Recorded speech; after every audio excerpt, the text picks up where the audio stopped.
Test. Mic test. 1, 2, 3.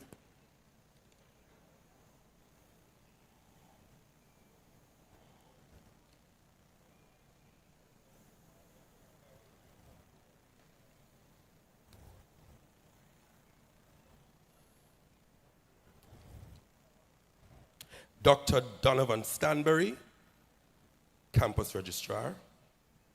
Mr. Jason Mackenzie, Director, the Office of Student Services and Development.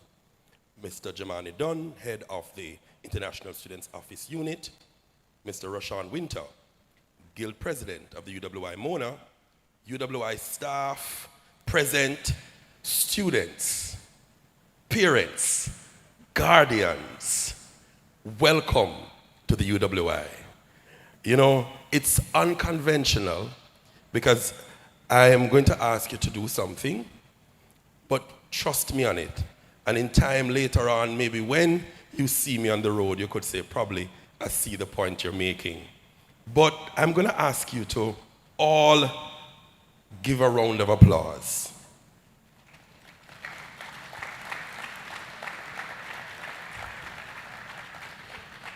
Okay, whoa, sorry. That one is a little weak. And that one was actually for you, for being here. You want to try that again? Right, self-love. That's important. You've traveled from far, not just a physical journey, but the educational journey that you've traveled to be here. And I'm going to ask you another time to give another round of applause.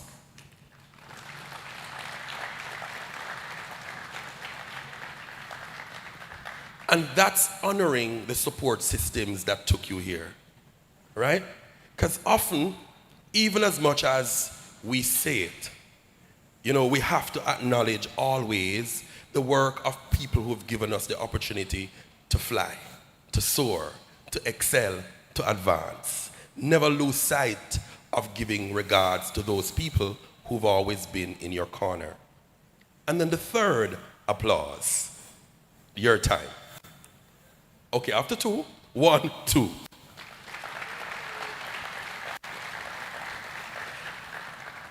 Okay, and this applause is for the UWI, the place that you will call home, the place for the next 4 to 5 years that you're going to be. And I dare say that it's a place of your transformation. What do I mean? Someone might say, I'm already transformed. I'm going to challenge that kind of notion that you have already transformed. We're always growing. We're always evolving. We're always transforming.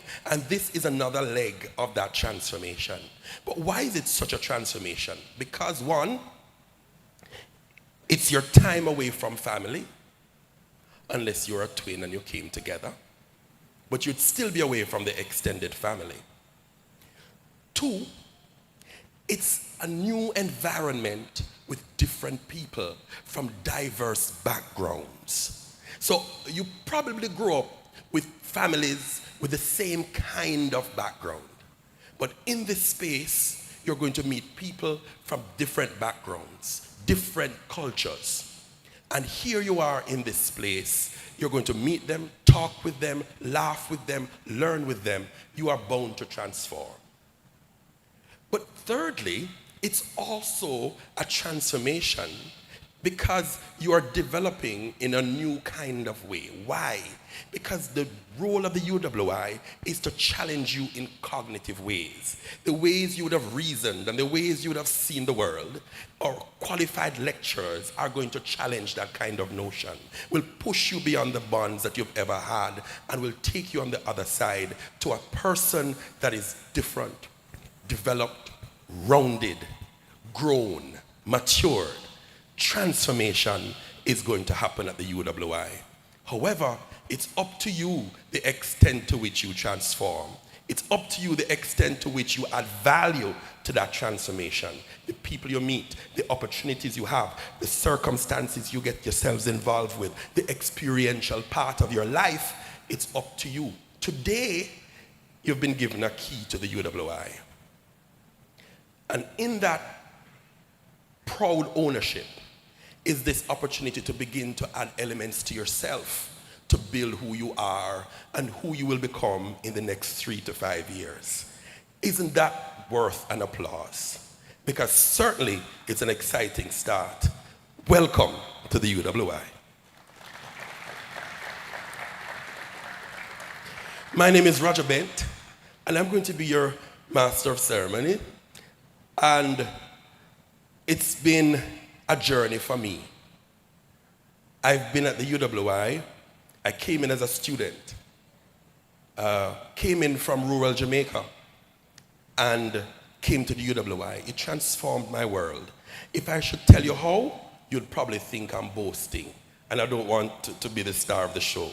There's a lot of stars on the stage, and I'm going to give them the opportunity to shine. But let me tell you that it's my absolute pleasure to take you through the next couple of minutes, to take you through the next couple of activities as we unfold all the different experiences at the UWI. So, to bring you official welcome, at this time, this person is a unique person in the university. Why is he unique? Because he welcomes you officially, but generally, he's also the last face you see when you leave the university, because you walk across the stage, you collect from him your degree, and you gracefully leave the institution. So he welcomes you, then he pushes you out in the most mature and fatherly way. But at this time, please make welcome Dr. Donovan Stanbury. He's our campus registrar, and he will bring the welcome remarks.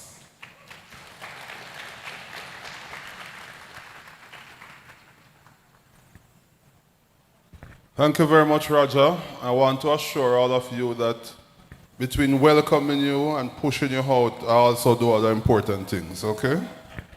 So, it's my pleasure this morning, on behalf of the administration, the management of the university, in the general orientation, you will see all of our leadership. But I'm just here like John the Baptist today to prepare the way. Hearty welcome to all of you. And I want to say that you have made a very, very smart choice in choosing the university. I know that all of you have choices. There are some, perhaps over 30,000 universities across the globe. And in this day and age, there's really no barrier to access because people travel and people are adventurous.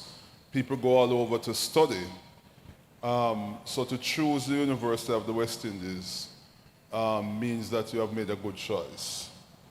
And I just want to say 3 things. One, in coming here, you are coming to a place of excellence.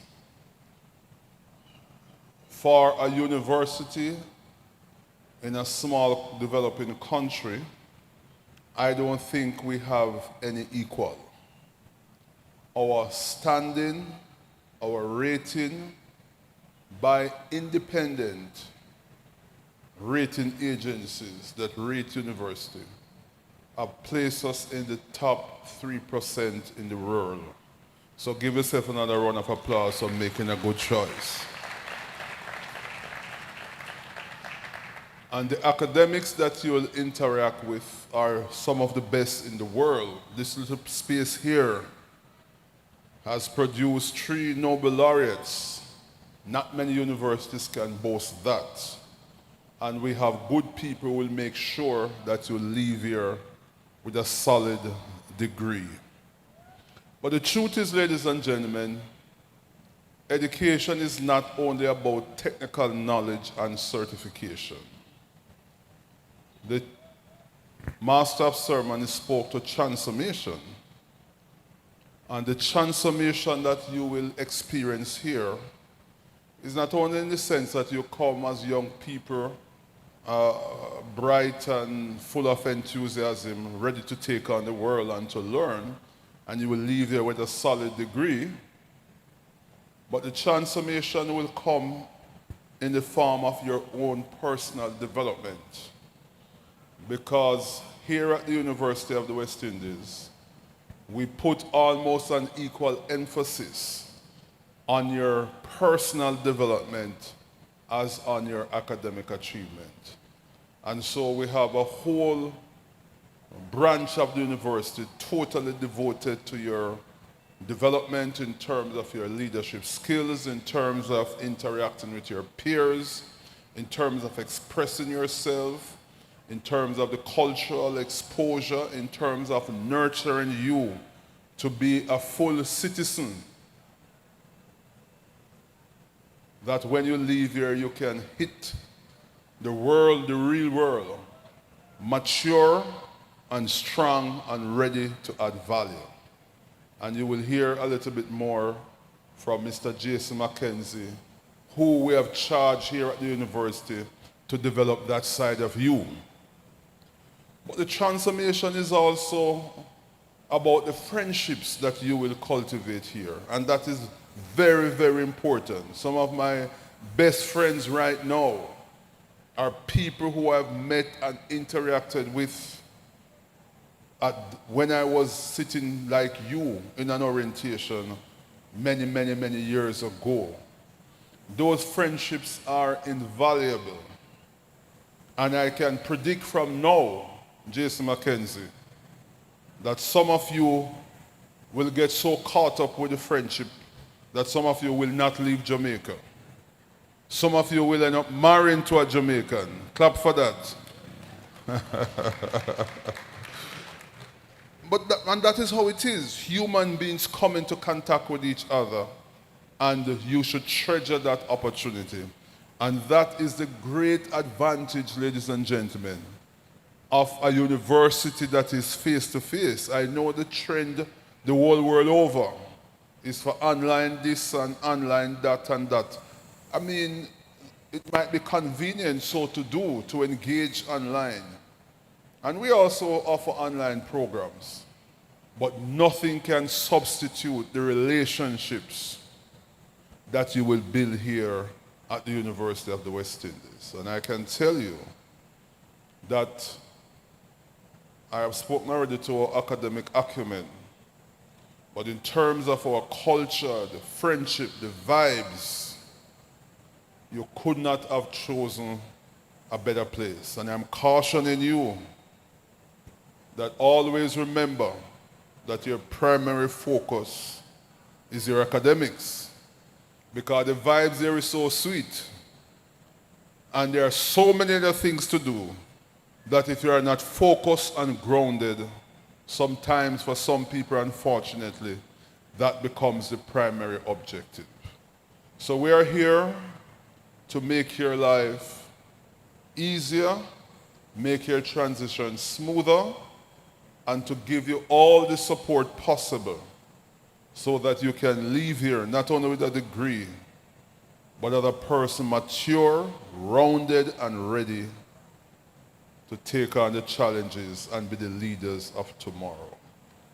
From the registry, your primary contact will be the international office headed by Mr. Dunn. There's Mr. Dunn. Give him a hand, please. And he'll make sure that you are well taken care of, because I know as people who are not originally from Jamaica, I know the challenges that the transition will bring. But we're here to cushion that and to make the experience so much smoother. And my office is there. This is the only office in the university that interact with you at every single stage of the student life cycle. From recruiting you, to admitting you, to registering you, to conducting your exams, you name it. And as Roger said, to graduating you. And we hope, it's not even too early to say this, but we hope that you will come back, because we are positive that you're going to finish as good Pelicans, good alumni, to keep the name of UWI going. Thank you very much. Welcome, and God bless you.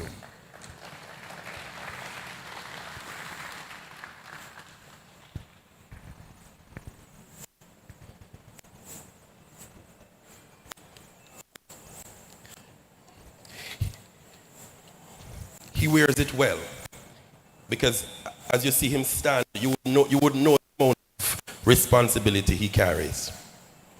But he has a huge office with lots of units reporting to him.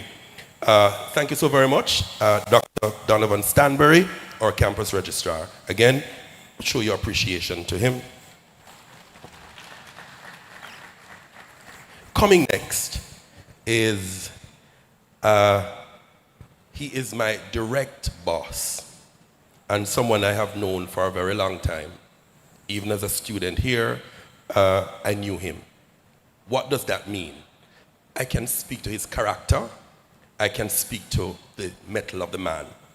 So, his name is Mr. James Mackenzie, and he is the director of the Office of Student Services and Development. He will tell you exactly what he does. But again, he's one of those integral offices that you will meet at almost every point in the university. He's coming to make a presentation on getting the most out of your UWI experience. Please put your hands together and applaud Mr. Jason Mackenzie.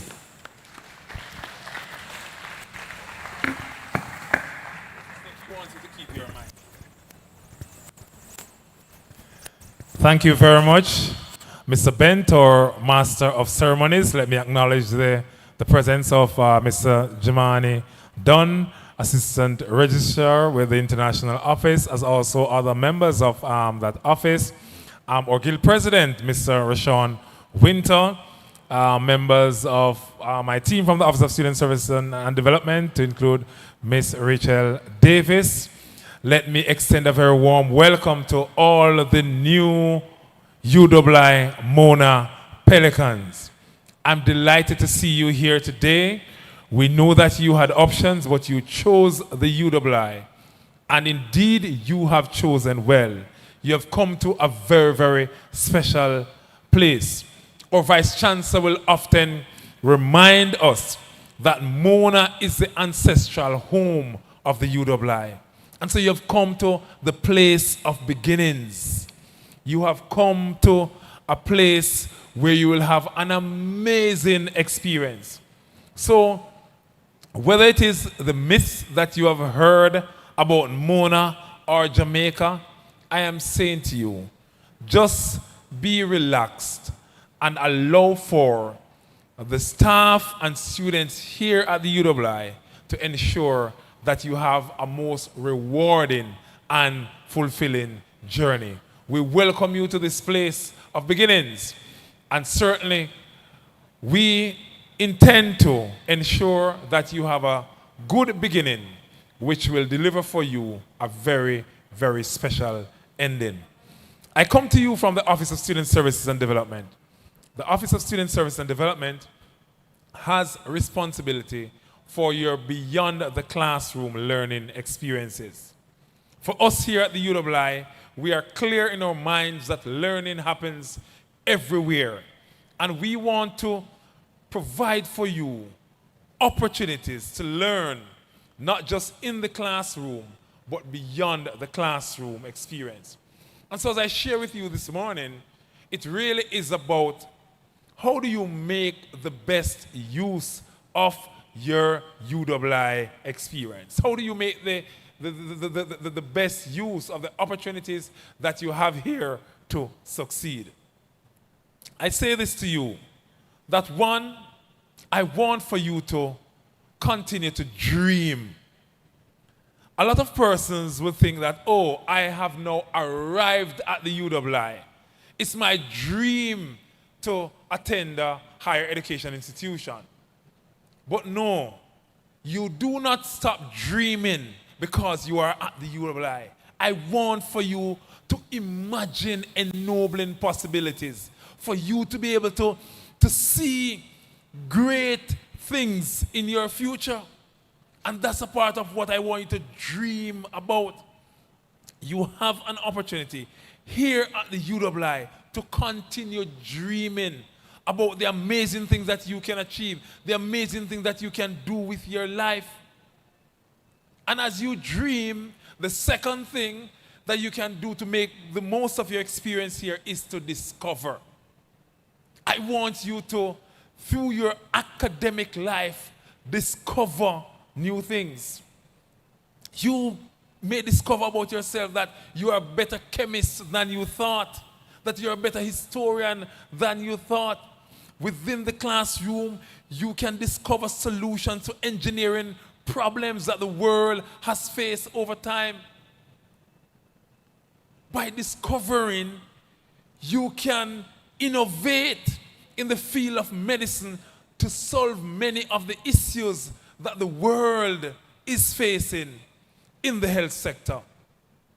But importantly, you will find that if you commit to yourself a pathway of discovery, you will discover things about yourselves that you never knew. There are many persons who came to the UWI, never knew that they could be a track star. There are many people who came to the UWI who have never, ever led a team before. But yet still, they were able to discover that they have leadership skills beyond measure. And this is what the UWI does for you. And so I'm saying to you this morning that the office that I lead will provide for you and present you with a suite of programs and services that will help you to discover. And so there's a leadership program that will help you to hone and even discover leadership skills that you never knew you had. There is a mentorship program that will cause for you to be aligned to a mentor that will help you to grow, to develop, and to become your best self. There's a first-year experience program that is designed just for you, to help you to land well, to help you to make friends, to help you to become aware of the support services across the campus that are there for your own benefit. A first-year experience program that will help to create a foundation of excellence, a foundation on which you can build your student success experience. I want for you to discover that. I want for you to discover that there's a debating and public speaking society for those of you who want to develop your public speaking skills. Or even if you're just shy of coming on stage here, or even having a microphone in your hand, or debating and public speaking society will help you to do that and more. It will help you to match your wits against international debaters across the globe when we participate in the World University Debating Championships. That's how you make the best use of your UWI experience, by discovering things about yourself and discovering programs and initiatives that are designed for your own success. You're going to discover things about yourself by being a part of a club or a society. We have over 100 clubs and societies here on campus. Some are religious-based, some are service-based, some are aligned to your program of study. You can choose one of your own.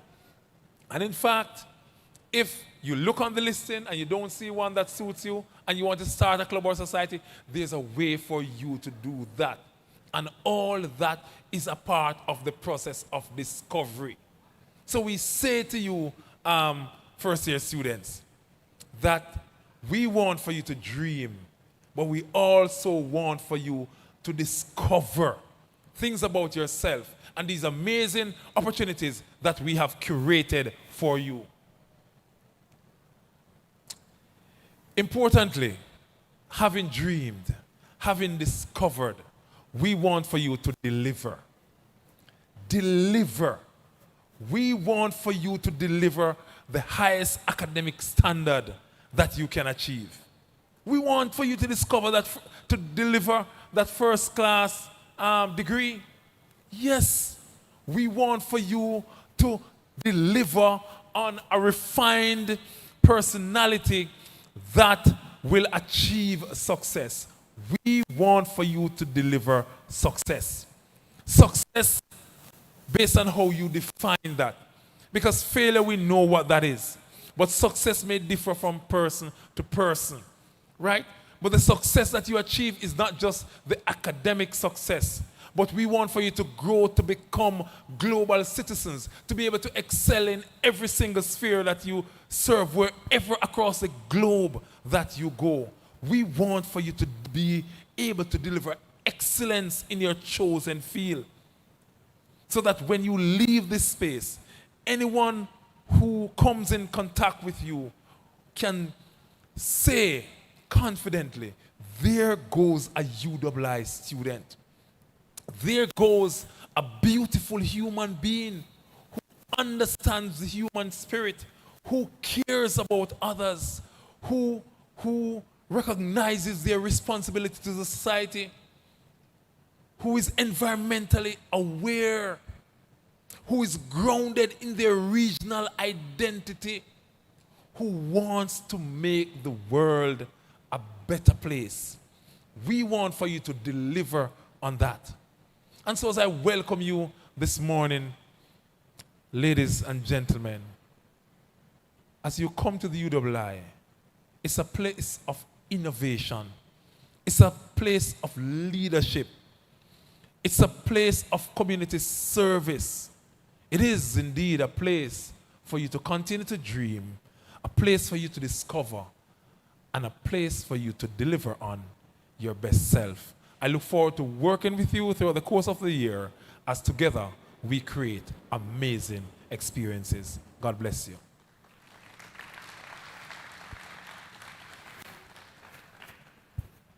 Okay. All right, so everyone, right. So you have to work with me here. I'm thinking long summer, a small amount of part-time job, but mostly leisurely days. After the hustle of school, leisurely days. I could be wrong. Leisurely nights, watching movies, playing games, sipping pina colada, talking to friends, chilling. How does that make sense? No, if that was the life for the past couple of months, I expect, at least in this space, some energy. You sound as if your life has taken something from you. The energy level is low. You've got to pick up the energy level, right? You've got to channel some inner strength into you, because you're taking on a new journey with a 3-year mile stamp on it. Some of you have a 5-year mile stamp. If this is how you're going to start the journey, then how will you make it all the way? Some of you might end up with depression on day 2. Right? So let's change this energy. Can I hear you all putting your hands together? Okay. Can I see you standing on your feet? Young people must have energy. No, man. You see that? Absolutely not. I saw a parent in the audience, and she got up just like that. She was up. And the young people in the audience, they were lumbering. They were barely getting up, as if they had back pain. God forbid. Sit down again. Let's do this. So we're going to do the 2 activities. We're going to clap after 2. 1, 2. I don't know. I think there's something more, and then after 2, we're going to stand.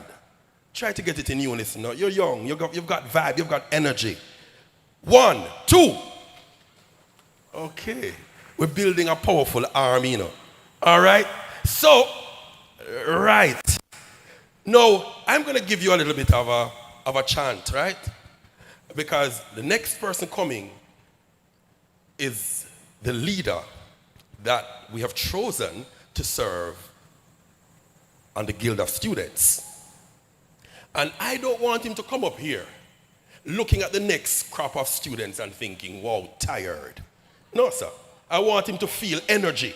I want him to feel inspiration. I want him to say, listen, based on what I'm seeing before me, I want to serve you like I've never served before. But if you give him dead vibes, he might have doubts. All right. So when I say,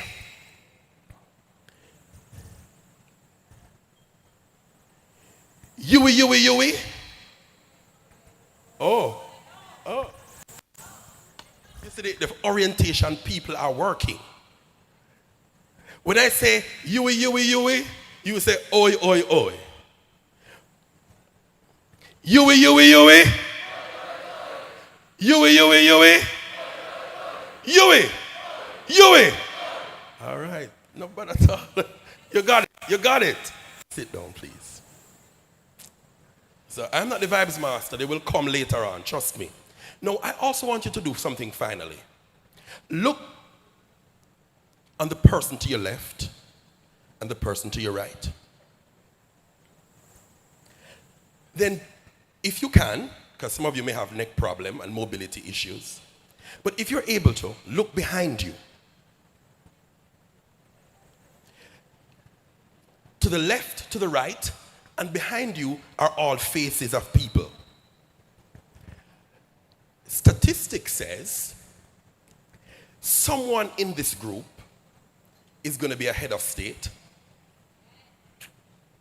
Somebody in this group is going to make it big in tech and might be a billionaire. I wish if I could see that person right away, because I'll just focus on you. But I can't. We haven't figured you out yet. Somebody in this room is going to be a top internationally accredited surgeon. Somebody in this room is going to be a pastor winning souls all across the world. Amen. Glory.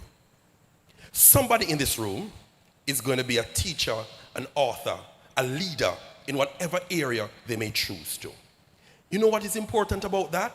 In this room, you're here, and in this room, you can make eye contact and you can say, let's begin to talk. I am able to call politicians and doctors in almost every Caribbean country because they studied here. But you can't do that if you don't create moments of connection with people. Don't allow yourselves to come to UWI and pass people and never get to know them. Okay, some of us are not people person. Some of us don't like to talk a lot. But find ways of connecting with people in spite of it.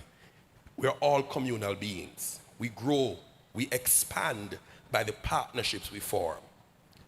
There's wealth in this room. There's potential in this room. Stop. Look beside, look to the side, look to the front, look behind you. Let's begin to make those connections. Let's begin to change the future, because the future is in this room. At this time, I make welcome the president of the Guild of Students of the UWI Mona for the academic year 2025-2026. Please make welcome Mr. Rashawn Winter. On this. We agreed on this. All right, that's not bad. Thank you very much, Mr. Bent. I want to say, students, boring people don't come to UWI Mona, you know. Boring people don't come to our school.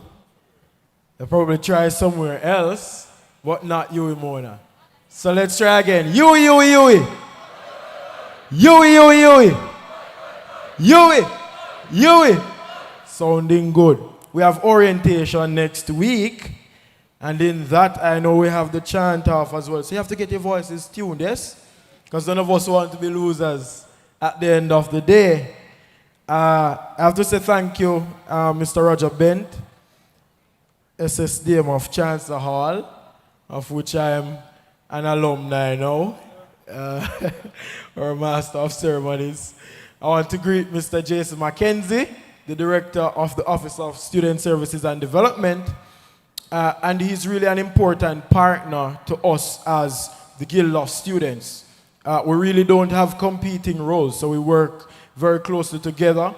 As well, special greetings to Mr. Jamani Dunn, who is the head of the International Students Office.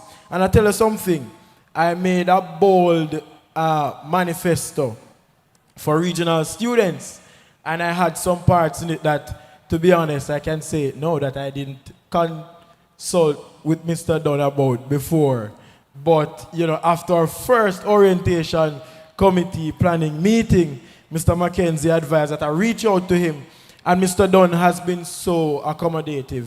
And so I am pleased that he has extended the invitation to the Guild Council for all of the pre-arrival webinars. We had a student sharing a student perspective, because, maybe I shouldn't say it loud, but sometimes you don't want to hear from the old people. Not true? Right? So he ensured that students could relate to students. And we're so pleased for that. I want to recognize also Dr. Stanberry in his absence. He was here earlier, and all the other members of staff here at the UMONA under the Office of Student Services and Development and so forth. It's my pleasure, students, to welcome you to the UMONA as the president of the Guild of Students for this year. And let me tell you what UE is to me. To me, the UMONA is an avenue to self-actualization. I say that because the UMONA, it doesn't only offer you academic development, but there's holistic development. There's development in the areas of culture. If you have any other talents, the director spoke about public speaking, you know, and the UMONA also brings together what is a diverse community. People from different countries, different religions, different cultural backgrounds, and it merges us all into one, and we're able to mix sort of like the melting pot thing that we learned about in social studies and history for all the bright students here. And, you know, you become a fully developed Caribbean citizen. So it's no doubt that we've had so many prime ministers, ministers of government, and, you know, persons who have been championing Caribbean or regional development who are products of the UWI, and specifically the UWI MONA. To me also, the UMONA is not only an opportunity for you to express yourselves, but the UMONA will undoubtedly be a challenge, right? The UMONA is a space that challenges you. It challenges your perspectives, your intellect. I know a lot of students who were used to being the top student, but, you know, when you came to you realize that there are many bright people around, you know, and the competition is encouraged. So it will challenge you in all spheres of life. Yes? But I want for you, for the rest of your UMONA journey, particularly in this orientation period, that is going to become a lot more intense, that you focus on, not on the challenges, but on the experiences. Not true? I want you to repeat after me and say, diamonds are built under pressure. No, sir. I do not believe it at all. Come on, man. Say, diamonds are built under pressure. Yes. And so, for upcoming orientation, you're going to have a packed schedule. Faculty activities, activities by the orientation committee under the Office of Student Services and Development, guild activities, sports, culture. You're going to have your internal hall activities. But while it might be a busy and pressuring period, I don't want us to focus on so much the challenge, but the experience, because we can be confident that this pressuring experience, if I dare say, is something that will produce diamonds, right? So let me get a little bit into what the Guild of Students is, as you know, that is the place from which I speak. Upon becoming a UMONA Pelican student, you become a member of the amazing sub-community within the community, Perhaps I think it's the largest, yes, it's the largest community known as the Guild of Students. And what we really are is a collection of all UWI students, right? Every year, we elect a 45-member team that champions your interests, right? And as much as our administration loves us and has our best interests at heart, they don't live the student reality day to day.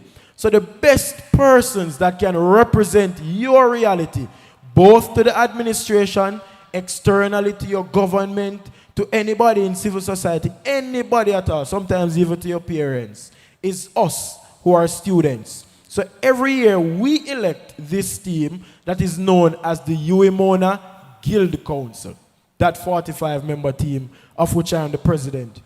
On that team, we have various executives, they fulfill various roles. But the main one that is important to our regional and international students is our Vice President of Special Services and Projects. Yes? The VP SSP. You'll meet him sooner or later. But he has been tasked with the amazing responsibility of ensuring a seamless transition for our regional and international students. So you'll see him around. He'll be executing a number of activities and events for your benefits, and he will be providing that kind of advocacy that makes your Pelican experience a good one. Yes? Another portfolio that you oftentimes interact with, and I see one of the hall chairpersons smiling, is the Cultural and Entertainment Affairs chair portfolio. And that is where all of the vibe is at, the fetting, the partying, all of that, entertainment culture. So, firstly, next week, Thursday to Saturday, I want you to go on your schedules right now if you can, and you mark off that date. Contact your parents at home, tell them Thursday to Saturday, you're going to be fully engaged in a vibrant series hosted by the UWI Guild of Students known as the Freshers Series. So the Thursday, we want to see the singers, the dancers, the drama people. You're going to come out and compete on behalf of your halls. And if you're a commuting student, you will compete as well in our Freshers concert, right? After that, we have our Freshers Cocktail. It's the classy kind of event. And we expect you to come out and socialize and build bonds. Special announcement. This year, we have introduced a best dressed feature to our Freshers Cocktail. So I know you've traveled from far and you've journeyed with your amazing suits. Get them ready. I'd suggest that you get them ironed from this week. Yeah? Because they said that if you iron your clothes early, them sharper.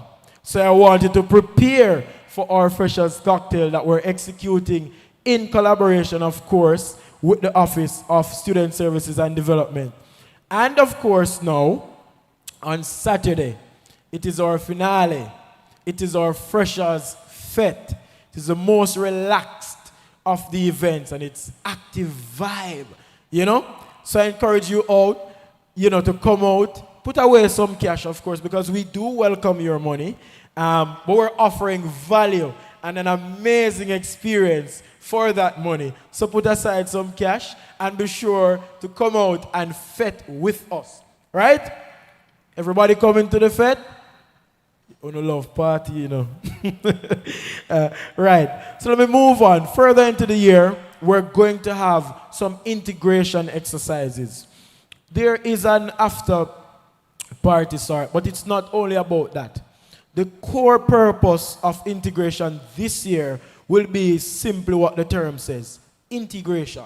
We want you guys to come out, to interact. It is to facilitate the forming of symbiotic relationships, you know? You should be able to come to integration and you meet a friend and, you know, that can carry you through, a friendship that is built from there and it carries you through. So we want you to look out for those as well.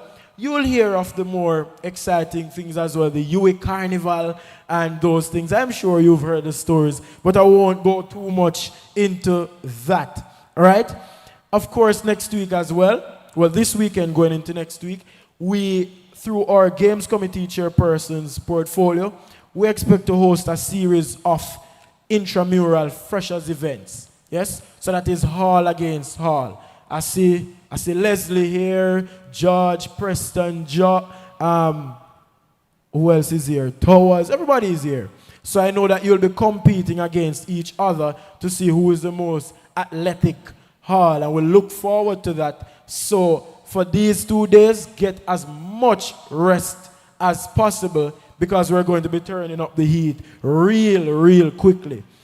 Before I leave the platform, I want to speak about a few other things that I want to execute this year to make your lives better. It's not only about vibes, it's about your development as well.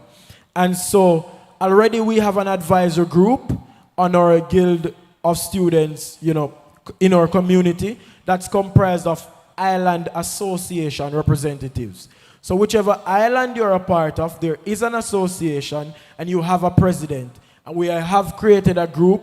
We're looking to expand that as everybody returns so that we can hear directly what your concerns are, directly what your requests are, so that there's no distance between our regional and international students and our guild council.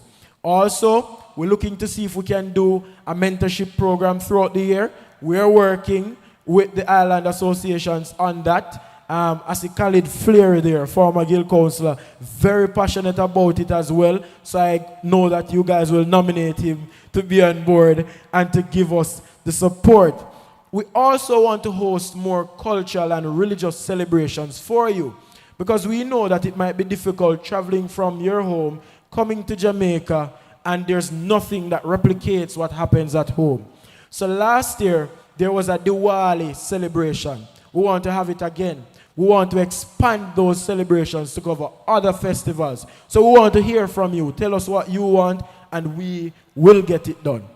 Finally, it is my very big ambition to establish a better relationship with your embassies and your representatives in Jamaica. I believe that the Guild Council cannot solve all your problems. But what we can be is a gateway to the solutions, right? Amen. I see you agreeing with me. Good. Right? So we want to work with your embassies and so forth. So whatever opportunities that are there for their nationals, we want to be a direct link so we can connect you to those opportunities. Some of them have internships. Some of them have grants. Some of them can be informed of what your living situation is here and can make representation for you. So that is a pledge that I give to you, our regional and international students, and we're looking to have a good year together, right? As you with pelicans, well, pelicans is what we're known for. And I don't know if you've ever seen a pelican in flight. A pelican doesn't really flap, yes? A pelican normally soars, it glides. And so, as I leave the podium, I want you to be a true pelican. And while in flight, don't panic and flap. You ever see a bird that, I don't know if you've witnessed bird shooting, when you get one of the wings, they start to, until they fall. Don't be a panicking pelican. Embrace the challenges. Soar confidently. There will be challenges. The winds will get rough.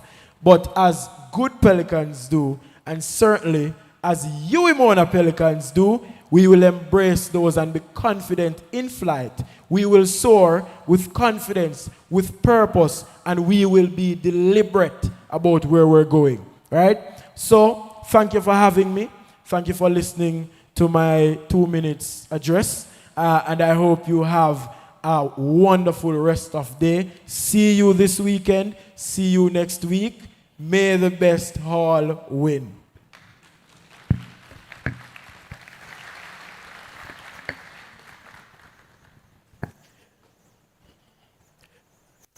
That was Rashawn Winter, president of the UWI Mona Guild of Students. Again, could you applaud him? Right. I am concerned about these applause. Boy, I don't know. We're going to have to do some work between now and the start of the semester.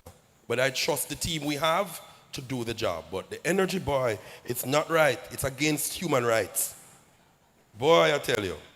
Now, we've come to the end of the greeting part of this meeting. A lot of the persons who joined us, like the guild president, like the registrar, like the director of student services, they have other things to get done as well to get ready for the orientation program and beyond. So if they have to leave at this time, we acknowledge them. We thank them for coming. We wish them all the very best throughout the day. Again, give them some love.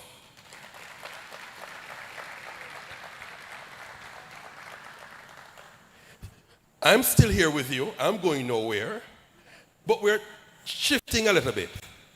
We're going to do some more presentations and some more vibing and all kind of that until, we get to the part where it says a taste of Jamaica, because that's a favorite part of mine, a taste of Jamaica. Right? Now, this next segment that's coming up is about making your UWI payments. Okay. Anyone is having trouble with the payment system so far? If you have, can you show me your hand? Oh, nice. Okay, so it's been good so far. If it's good, can I see your hand? Okay, all right. So I think the presenter who's coming, she is the customer service officer for the student administrative services section, and she's well able to guide you through the process. Any kind of niggling issue that you're having, she will take you through. And if it is that all is well, I'm sure you could also give her a compliment or two for her to take back to bursary. At this time, please make welcome Miss Kimberly Henry. Love, fellowship, enough clap.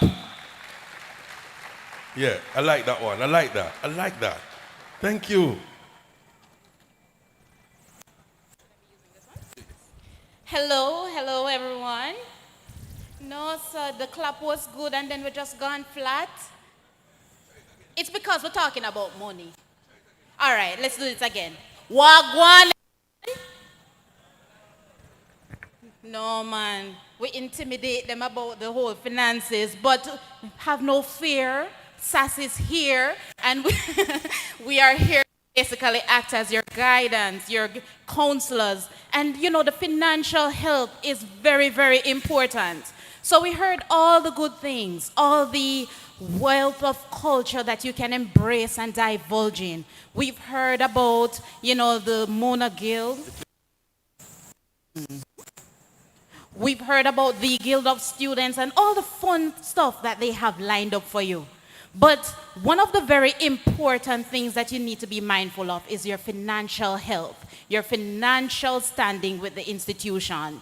So don't let the word finances be of a deterrent, I am here to introduce you to our little section with a very big responsibility, and hopefully by the end of it, you will be a bit more knowledgeable about your financial standing and processes and expectations at the UA Mona campus.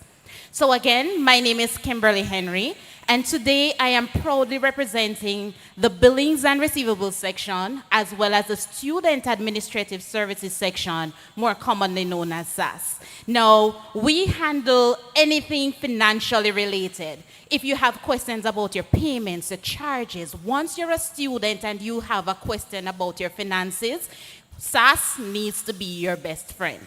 Now, I won't be able to go through everything today. I won't bore you with that. But you can definitely follow us on Instagram at uemona_SAS, and we will definitely be using that platform to keep you informed about your financial standings and provide you with insights.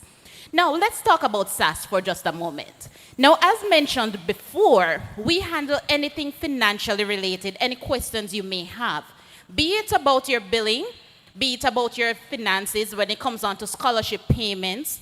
If you have any questions about, my donor is making a payment to us, how do we find out about that? How do we get that on your account?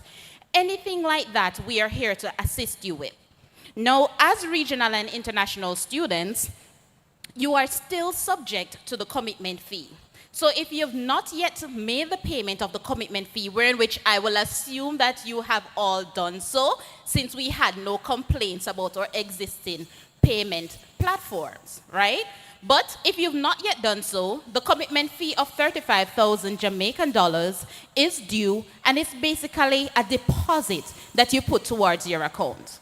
It is due within 30 days after your acceptance letter was received, or usually they stipulate a deadline in there for you. But if you've not yet done so and you don't want to make that known at this point, no worries. You can definitely still proceed to make the payment of the commitment fee. Now, I'm considering that you are all here. I am just using this as good standing, good grounds to say that you are committed to take on the journey as a Mona Pelican. But I want to remind you that don't change your mind now. Don't ask for the refund of the commitment fee, because this is something that is non-refundable. It cannot be redeemed. All right, we got that? Awesome. Okay, so at any given charges, there are three main charges that can be imposed on your student account. The first one is the tuition, and naturally this is generated by the registration. But there are a few factors that are very integral that come into play to determine the tuition cost that is applied to your account. Your nationality, for example, will play an integral part to determine which fee is applied to your account. Your status as a student, are you full-time, are you part-time, stuff like that. And of course, the program in which you are studying, the program that you're registered in, will also play an important role. So, saying this to say, do not be alarmed if somebody else is getting a different tuition cost and you are getting something else. All these factors that I've mentioned, among others, play a role to determine which cost is applied to your account for the tuition. The other charge that is imposed to your account is the miscellaneous fees. Now, you remember that deposit of the commitment fee that I mentioned before? No? Yeah? Right. So that is just a deposit that you had made, in which we will now use this to offset the miscellaneous fees that you are obligated to pay once you are a registered student at the institution. Now, the miscellaneous fees, I'll get into what the costs are, but it basically covers a few things. Your health insurance as a student is very important. Now, you will be away from mommy, daddy, or your guardian. But upon making the payment of the miscellaneous fees, it will allow for you to seek health care here on campus or off campus. So that is very, very important. Along with other administrative costs, the miscellaneous fee factors that in it, okay? Now, if you're residing on a hall, you will be charged for the residence. And of course, the cost that is applied to your account for the residence charge is determined by the hall of choice. Now, the only cost that you'll be seeing on your statement of accounts when it comes on to residence would be for the Mona-operated hall. So that would be, for example, your Preston Hall, your Taylor Hall, your Chancellor Hall, just to name a few. The 138 establishments, you make payment to them directly. So that's your Irving Hall, your Georgia Lane, just to name a few. You make payment to that institution directly. So therefore, we do not bill you for that on the Mona end. Is that clear? So if we have persons on 138, make the payment directly to 138, consult them to see how you go about making payments to them. Okay? Now the deadlines for these payments is fast approaching. So the payment for all the fees will be August 29th, that is next week, Friday. So meaning, if you are paying for the entire year all at once, then the deadline to do so is August 29th. Now, if there is by any chance, you can't afford to pay for the entire year all at once, we do facilitate partial payments in which you can pay for each semester. So if you're registered for semester 1, you're on hall for semester 1, you can pay off for semester 1 all in one. And the deadline to do so is also the 29th of August. For semester 2, the deadline to do so will be January 16th, in which if you've already paid the miscellaneous fees and everything in semester 1, the only financial obligation to you in semester 2 would be tuition and residence where applicable. So I've mentioned the fees, I've mentioned your financial responsibilities. Well, at least the common ones and the ones that are applicable across the board. But how do you find these fees? Now, from any search engine, you can type UE check fees, and it's usually the first link that is populated. Upon clicking on same, you'll be directed to a platform that looks like this. Now, depending on the information that you're looking for, will determine which link you basically select. So if you're looking for tuition, you click on the appropriate link, and so on and so forth. However, we've also made it convenient for you as well. So you can also make payment via our e-commerce platform on this same website by clicking on the red button that says pay tuition and fees. So let's touch on the miscellaneous fees for just a moment. So remember earlier I mentioned that it can be one of two things, right? So if you're living on a Mona-operated hall, or if you're living on a 138 hall, as long as you are a resident on campus, the miscellaneous fee that is applicable to you is 52,727 Jamaican dollars. Now, if you're not living on a Mona-operated hall, or perhaps you're living on Marlene Hamilton Hall, the miscellaneous fee that is applicable to you is 44,227 Jamaican dollars. We've also made it easy for you to obtain your ID card. So what you will see is that the additional amount of 1,350 Jamaican dollars is added to the base value of your miscellaneous fees. Now, once you've fulfilled this payment, then you can proceed to the ID room to take your student ID card. Now, the ID room, they will definitely need for you to provide proof of payment of the miscellaneous fees. So if your receipt is not explicitly saying miscellaneous fees, then you can definitely come to SAS and we can provide you with the necessary documentation that you provide to them to say, hey, Mary Brown has made the payment of the miscellaneous fees, and then they can assist you with the ID card. So this is just to give you an idea as to what fees are. But when you go onto the website, you can peruse the information at your own convenience. It outlines what the cost is for residents for the Mona-operated halls, and it even gives you a breakdown of what the cost is each semester. So, paying for the fees is very easy, and I'm happy that most of you were able to use the necessary platforms to make payments successfully. Here on campus, you have quite a few facilities that are authorized to collect money on the institution's behalf.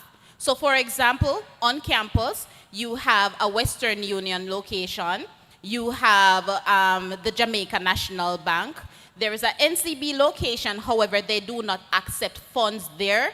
However, you can use your bill payment options, meaning if later on you plan to open an NCB account, you can use your online platforms to make payment to us as well.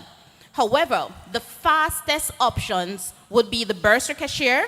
They are located in the Kenneth Hall Administrative Building that is opposite the Assembly Hall, and via the e-commerce platform. So the e-commerce platform and the bursar cashier, they are the fastest options, and therefore once you make payments there, it's automatically routed to your student accounts. I urge you, despite the payment facility, despite the location, definitely seek assistance if you need clarity. Again, seek assistance if you need clarity. Now, if there is an error in the transaction, maybe you forgot to put an ID number, or perhaps it was the merchant in which they forgot to put or they mixed up the ID number, whatever the case is. If you check your receipt and there is something wrong, definitely reach out to SAS. If you look on your student account and you're not seeing the payment, definitely reach out to SAS. Do not wait until the last minute. Maybe if exams are coming up. Now you hear that you have a financial hold. We'll get into that a bit. But you hear that you block. And then you go here say, oh, you were wicked, and you with this, and you with that. But at the end of the day, we cannot assist you or give you the assistance you need if you do not consult us. And remember, I said it's a very small office with a very big responsibility. So if you come to us a minute before your exam, then it makes it harder for you. All right? We don't want that added frustration. So Payment locations on campus, you have Infinity, and I've mentioned the others before. But for persons who are making payment overseas, perhaps mommy, daddy, guardian, a sponsor, whoever it is and they need some information. This would be, for example, a wire transfer. So you would certainly have to reach out to us so you can get the banking information. Again, payments and everything should be made at the authorized locations. So a big disclaimer, fraud is a real thing.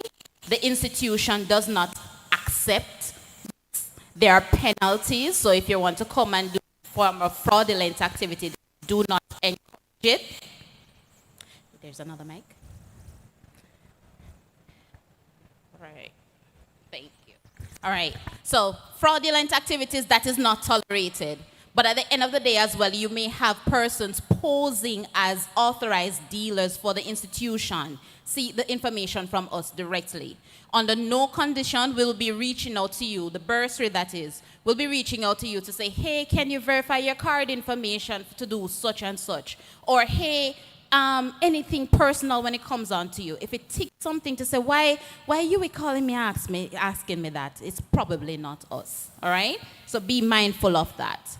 Now, if you're not familiar with our e-commerce platform, I'm just going to take a moment to look on this. So the e-commerce platform is where you can basically go to register your debit or credit card and make a payment to the institution. You would definitely need to have an account. If you already have an account, you simply log in and you complete your transaction. So there's a manual available online for you as well. It gives you step-by-step instructions on how you go about adding a card and how you go about making a payment. But if the issue persists or if you need assistance to troubleshoot same, then you reach out to the Mona Information Technology Services, aka MITS, and they can give you the guidance that you seek. Now, touching on the wire transfers again, the information, meaning the banking information, the routing number, all of that nice thing, that will be something that we provide to you upon request. The reason for this is because depending on the nature of your transaction will determine the type of banking information that we provide you with. So if wire transfer, meaning you have to do a bank transfer, is the only resort that you have, you reach out to us for the necessary information and then you can proceed. The only issue is that it's one of them that we least recommend. So therefore, if you can use another payment location, we encourage that. The reason for this is because this one is very manual, but that's not the real issue. It takes the longest to be processed. So for the persons who may be last minute, it will definitely not be working out for you because it can take up to 15 working days for a wire transfer to be fully processed and reflected on your student account. But again, if that is the only option that you have, definitely try to have that being sorted out earlier. So, if you're unable to make the payments in its entirety, meaning for the entire year by August 29th, or even on a semester basis, we do have installment plans available. Now, the installment plans are available for tuition as well as for residents. Now, to qualify for the tuition installment plan, you definitely have to be registered.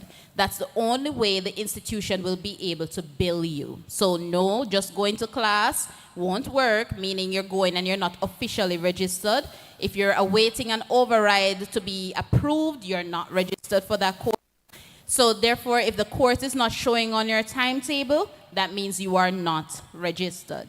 So ensure that you go through, use the registration hub that is available to you in the assembly hall to select your courses and ensure that these are done so they can be approved if you have override or anything to do.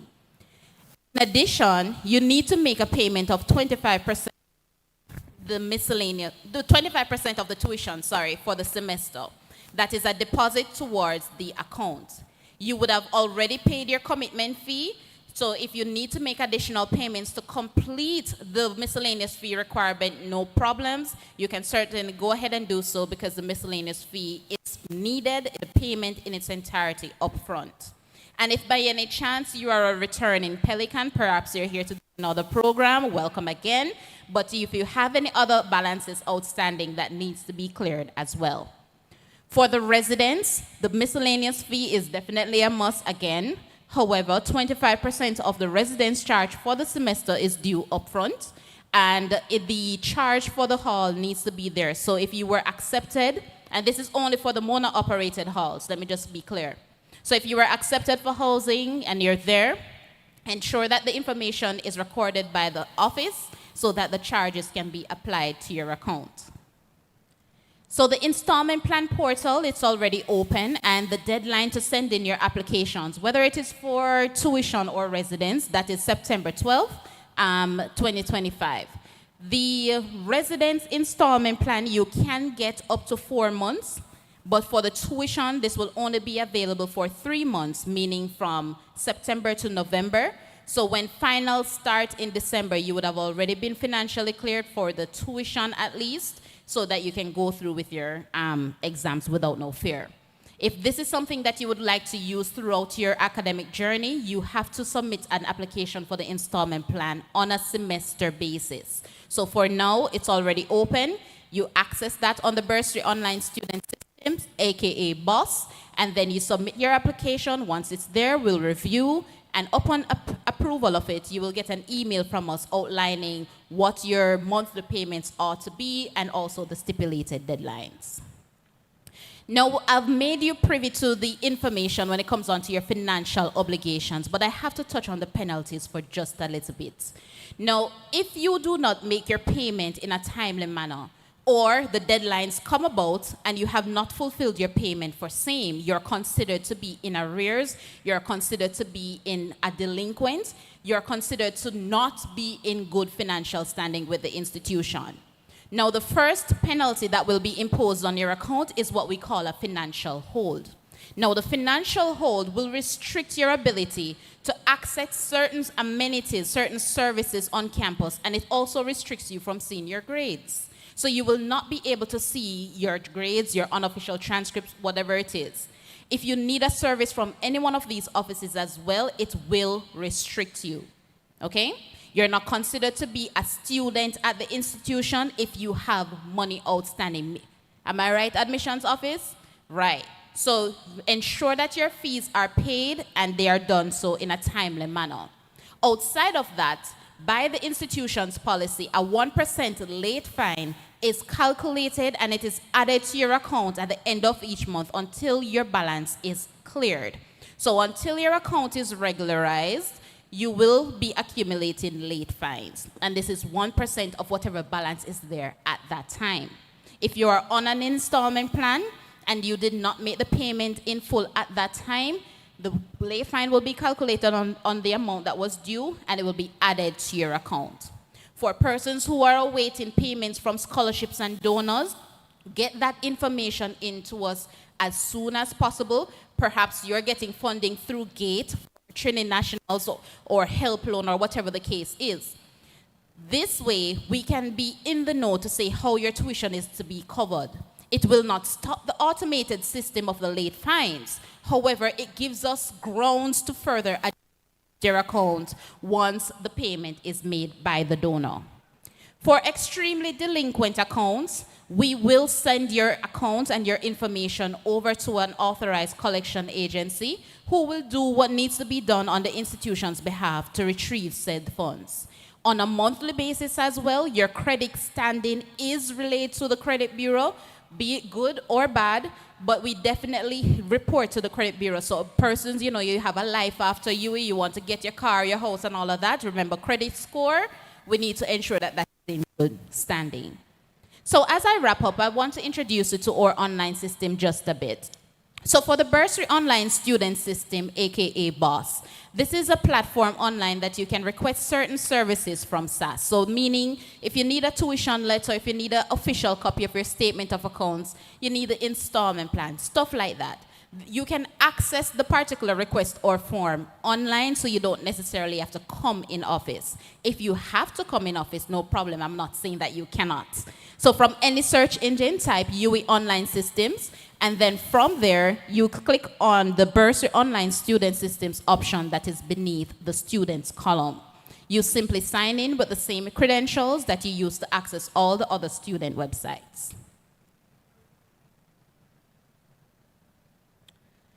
So, I know we have parents and guardians in our presence today, and I just want to touch on the proxy authorization for just a little bit. Now, we understand that you want to be, in the operations, know what exactly is happening when it comes on to the finances, and we have no problems with that. But at this level of their education, the students that is, they're considered to be legal adults, right? Now, one of our responsibilities as the institution is to ensure that the data, the protection of same, is that we take that very important. Now, students, if you're sending anyone to represent you, even if it is mommy, even if it is daddy, if there is not an approved proxy authorization online for you, I am sorry, but the bursar will not be able to divulge any information to this individual. Yeah, I may pay the fee. Yes, I pay the tuition. I pay the residence. We understand that, and we very much love that. But we have to ensure that the data and the information for the clients, for the students, for everybody that we do business with, that is protected. So students, on the bursar online student system, there is a form for proxy authorization. Add your parent, your friend, whoever you're sending to us. Upon contact to the office, we will definitely verify this person, and then from there we'll be able to offer any form of assistance, information when it comes on to the finances on your behalf. Now, if you have any further questions, and if you've not yet followed us on Instagram for the further insights, go ahead and do so. But we're also open Mondays to Fridays, 8:30 to 4:30. And you can definitely take down our contact information. We're available on WhatsApp at 876-280-8238. You can give us a call during our business hours at 876-618-6490. Send us an email at customer.services@uemona.edu.gm, and we'll definitely be able to address your concerns for you. If you want to do a live chat, this is our QR code. You can chat with a representative during the business time as well, and they will be able to offer you on-the-spot assistance. So, again, I want to formally welcome you to the UEMONA campus. Welcome to the Pelican family, and I trust that this academic year and going forward, your financial standing will be a good one. Thank you. Oh, but I have some tokens too. Oh, you do? Perfect. Yes. So we are opening the floor for at least 3 substantive questions. If you have any, are there any queries, any concerns that you have that you may want to get addressed? Yes. I get it. Yeah, my query is concerning the acceptance letters, because most of us haven't received the acceptance letters yet. Who has been on provisional acceptance and awaiting the results of upper 6? Okay. So I believe there's a number of students that is in that category. Is there any provisions made for those students? All right, thank you so much for your question. Regrettably, though, I'm not affiliated with the admissions or international students office. That representative will be able to give you the information that you seek. Just a reminder that we only handle the financial part of things. But Mr. L? Okay, good morning, everyone. For your admissions letter, are you undergrad or graduate?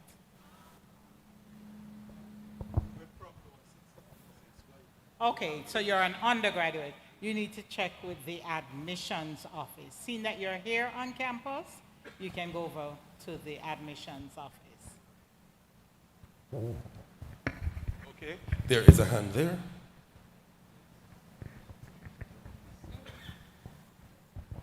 Good morning, thank you.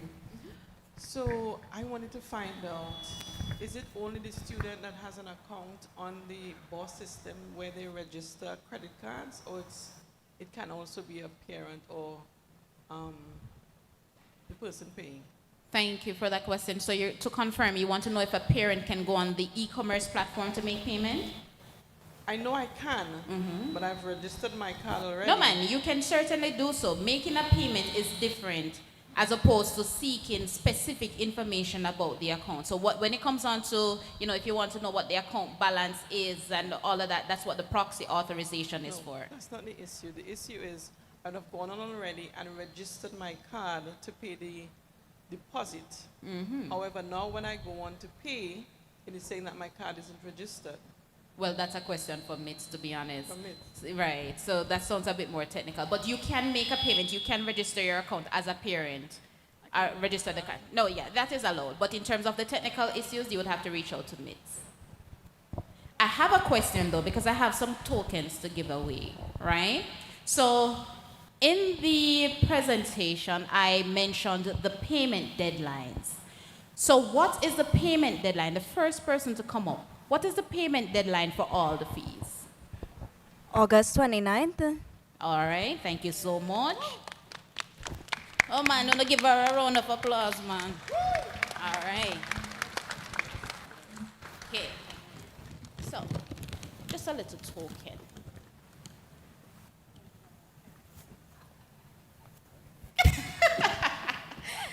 Okay, so who answered the question? This is, okay, all right, so you can just put it up, all right. Okay, so I have another question. I mentioned the wire transfer details, and there are some key things that I asked you to be mindful of. Can you name 2 things when it comes down to wire transfers? Down the first person down there? Okay.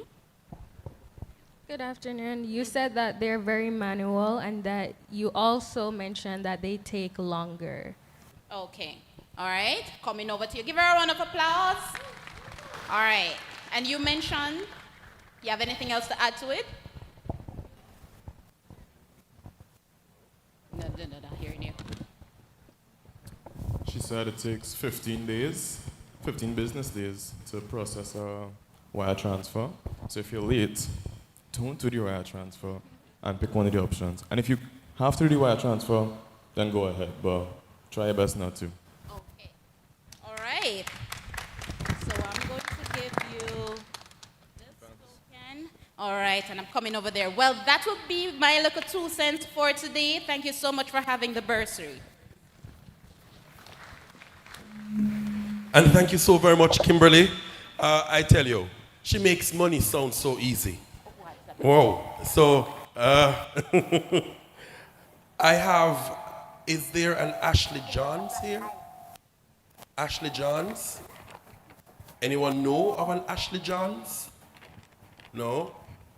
Oh, well, I have an ID here for her. So I hope at some point we'll be able to get it to her. Now, on to the next segment. Yui, Yui, Yui! Yui, Yui, Yui! Yui, Yui, Yui!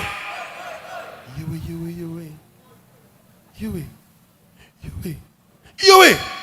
All right. Now you're getting there. Now you're getting there. I know you have it inside of you, you know. It took a little while, but we're going to get you there. Now, a very important part of this presentation. You all would have gotten into the country, and to some extent, you would have gotten a stamp on your documents, and there are some key things to note thereafter. So, immigration and extension of stay require a detailed look. There's nobody more experienced to do this. If she tells you it is so, the government of Jamaica will agree with her. That's how much she knows. So if she says it's so, just follow and know you're going to be all right. The person making this presentation is Ms. Hermin Terrell. She's the Senior Administrative Assistant, Admissions and International Office. Please, please, you know what I'm asking of you. Please make her welcome.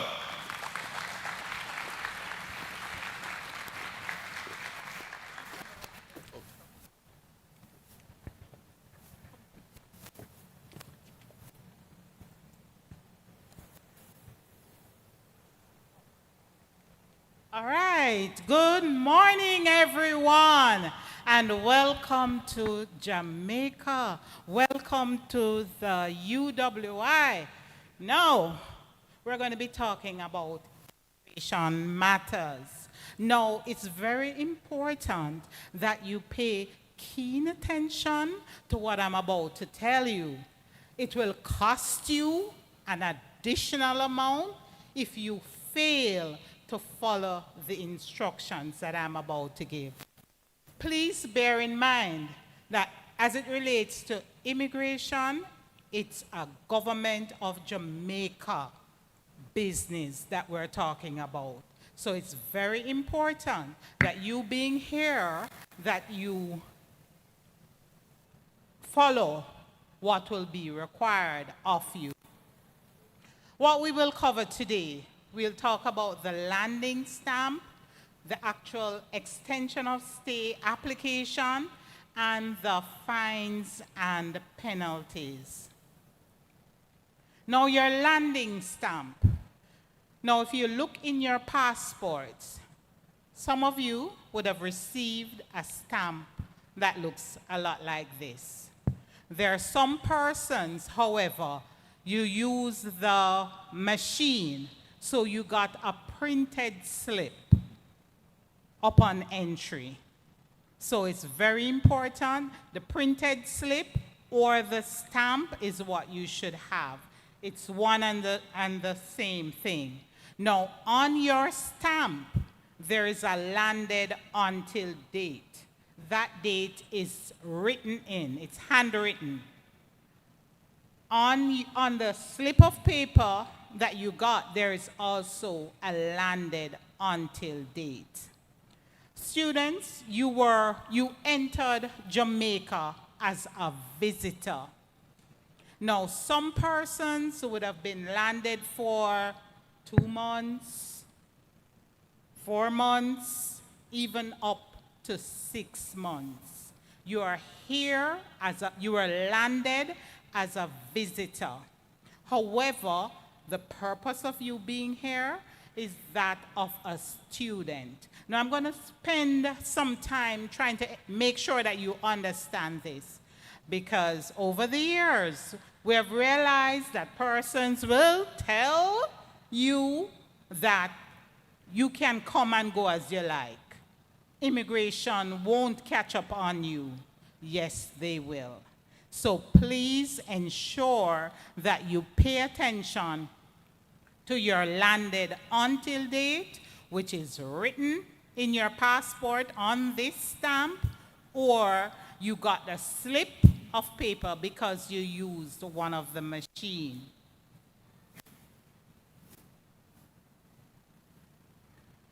Okay, understanding the landed until stamp. Now you're given a period to be here in Jamaica. And during that time, you are to regularize your status to that of a student. Remember, you're not here on a vacation. So even though your stamp would be valid for 6 months, there are some exchange students who would be here for just 1 semester, and you might say, but I'm here for only 4 or 5 months. Why do I need to do the extension of stay? It's because you have to regularize your status. You were landed as a visitor, and you have to regularize your status to that of a student. And you must do your extension of stay application before the landed until date expires. Students, from where I sit in the international office, I get a lot of tears. I'm going to tell you how much the fine is if you fail to do the extension of stay before your landed until date expires. Okay, what is the extension of stay? Now, this is a stamp that's issued by the Jamaican Immigration Authority. PICA is a terminology that you have to familiarize yourself with. PICA stands for the Passport, Immigration, and Citizenship Agency. They're the organization that handles the processing for your extension of stay. Now, your extension of stay will be granted for a specified period. Now, I'll tell you about the specified period when I talk to you about the status letter. Your specified period, however, is the duration of your studies here at UWI. So if you're here for a semester, your extension will be granted up to the end. Some of the times they might give a little leeway and give some extra time, but you'll be granted for the semester that you're here.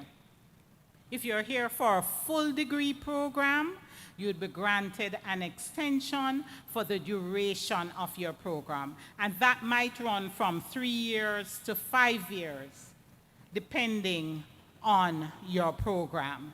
So it's very important that you pay attention to that. Another thing is that if your passport expires, let's say your passport expires in a year, 2 years, 3 years, and you're here beyond that date, you'll be granted the extension up to the validity date in your passport. So that is very important for you to be aware of. You're granted the extension up to the validity date in your passport, and when you change your passport and get your new passport, you'll have to go and do a transfer of the extension of stay stamp to your new passport. All of this costs money. So in doing your budget, you have to be aware of these charges. What did I do?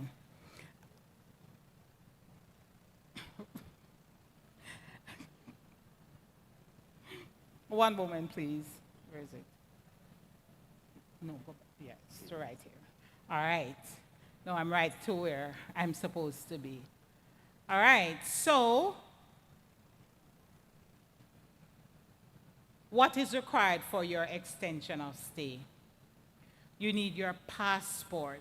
Now, students, another thing that we have come to realize is that a person will travel on their passport and they don't realize that their passport was only valid for 6 months, that the passport only valid for another year. So please, in looking at your passport, you look at how long your passport is valid for. That's crucial when you're going to do your extension of stay. Your UE status letter. Now, if you are an undergraduate student, you'll get that status letter from the admissions office. If you are a graduate student, you get that status letter from the Office of Graduate Studies and Research. Now, to obtain your status letter, it's advisable that you are fully registered. And registration entails your approval of your courses online and the payment of the required fees. Now, you can get a status letter, but your status letter will not state that you are a registered student. If the immigration office does not see that on your status letter, they're not going to process your extension of stay. And you're going to waste a trip to go down to the office. So when you're requesting your letter, you ensure that you are fully registered so that your status letter will state that you are a registered student. Now, there are some persons who would have required an entry visa.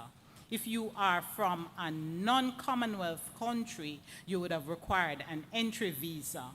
Now, there are some persons who require this entry visa who might come to Jamaica, and some of our immigration officer lets you through. However, when you go to do the extension of stay, they will definitely bring it up at that time and you will be charged.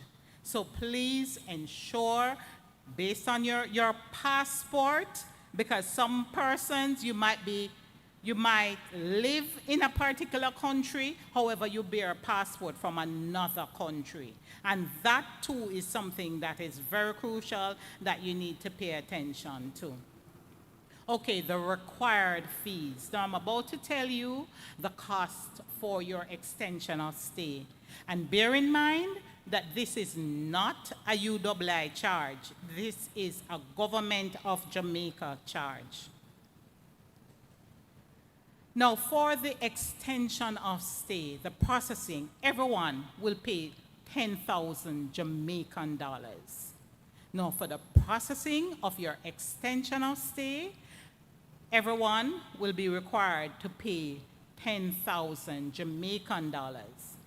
There are some persons who are from non-Commonwealth countries who will be required to pay an additional cost of $2,000 for a registration fee.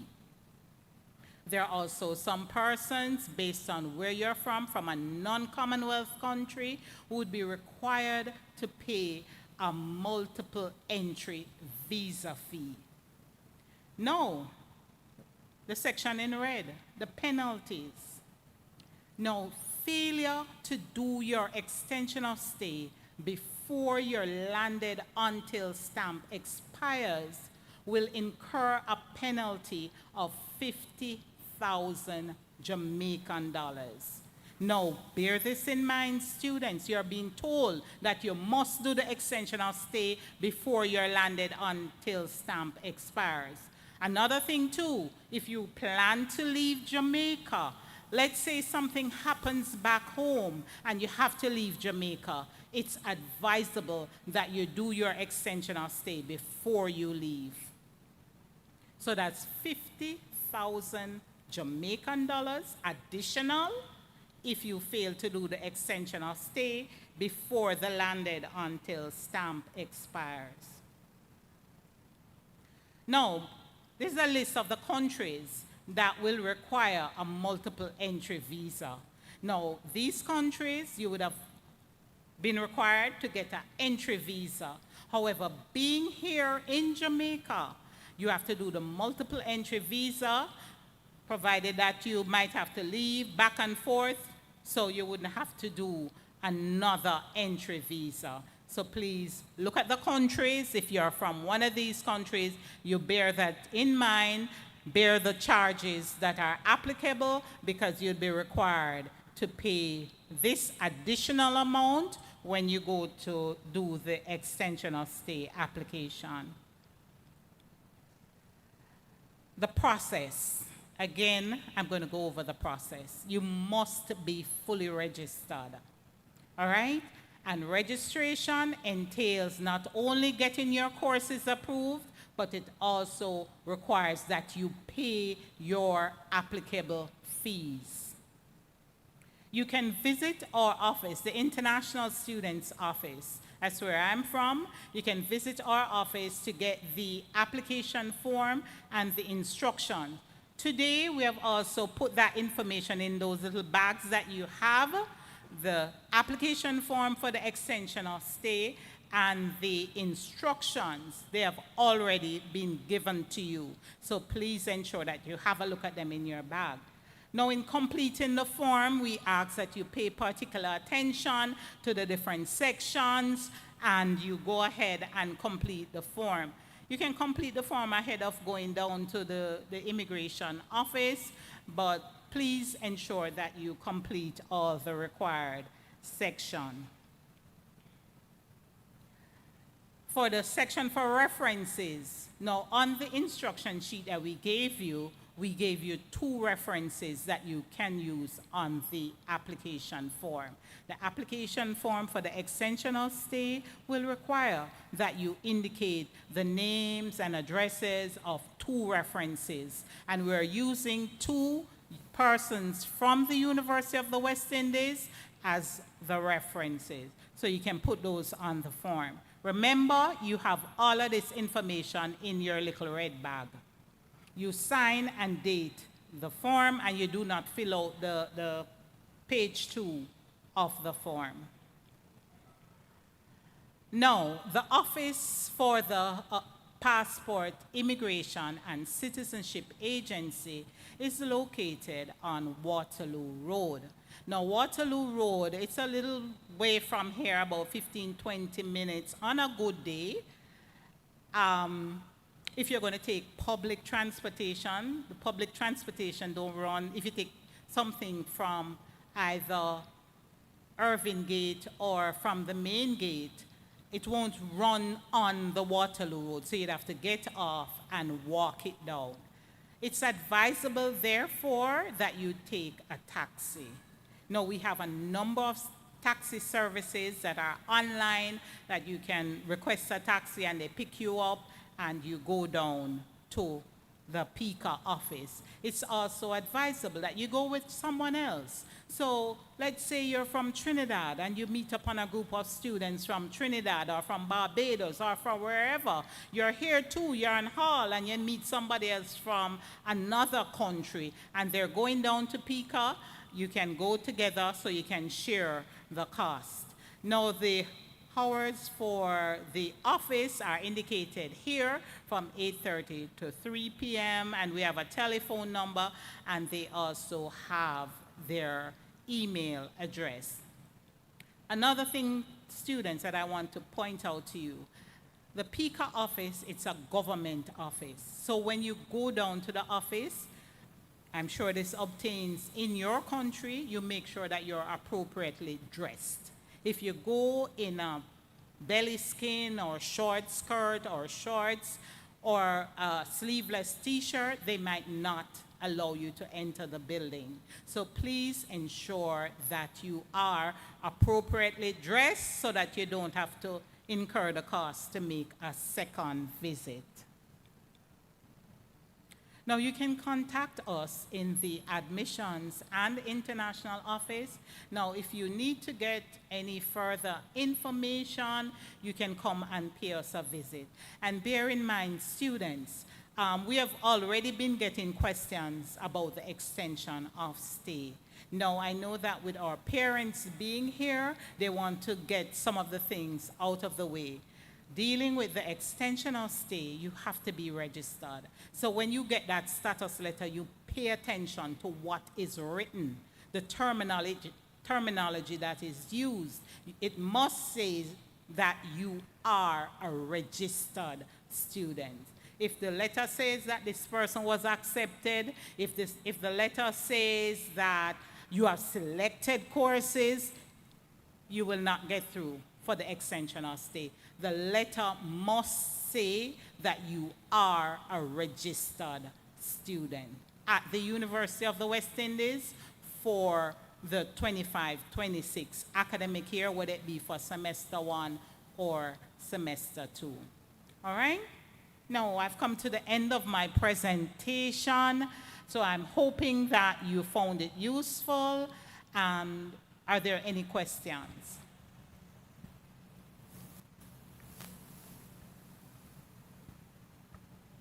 No questions? I was that good? Okay. Well, you can come over to the admissions and international office and pay us a visit if you want to have a one-on-one about your extension of stay and any other concerns that you might have related to this matter. All right, I thank you very much. Oh, and thank you very much, Ms. Terrell. Right. So I am seeing that the information is clear, and I suspect these days people take information down on phone. Did anybody record her? Because I think you still have to get her permission to record her. You could always take notes, but if you record her, you probably should have asked permission. But Ms. Terrell, in hindsight, you're giving permission to be recorded. Okay, very well. All right, we don't want to infringe on people's rights in this 2025 era. Okay, and you know, there's something I want to say as well. You're clearly qualified to be here. Everybody who would have matriculated to the UWI would have achieved significantly in order to be here. In other words, maybe somebody in the room may be saying, oh, but I'm not too comfortable to be here because look at that other person. That person looks as if they have it all together, right? Or I have doubts. It's okay to have doubt. I'm going to challenge you not to have self-doubt, right? If you're feeling that, begin to push it out. You're amazing. You're fantastic. There's nothing like you. You're the best thing since Jamaican saltfish. You have to begin to see that, because if you don't begin if you don't become your own personal champion, it's kind of hard to expect other people to champion for you, right? And then people have always said to me, you know, self-praise. Anybody ever heard that term? And anyone in the Caribbean ever heard that term? Self-praise is no recommendation. Absolute lie. Self-praise is high recommendation. You know why?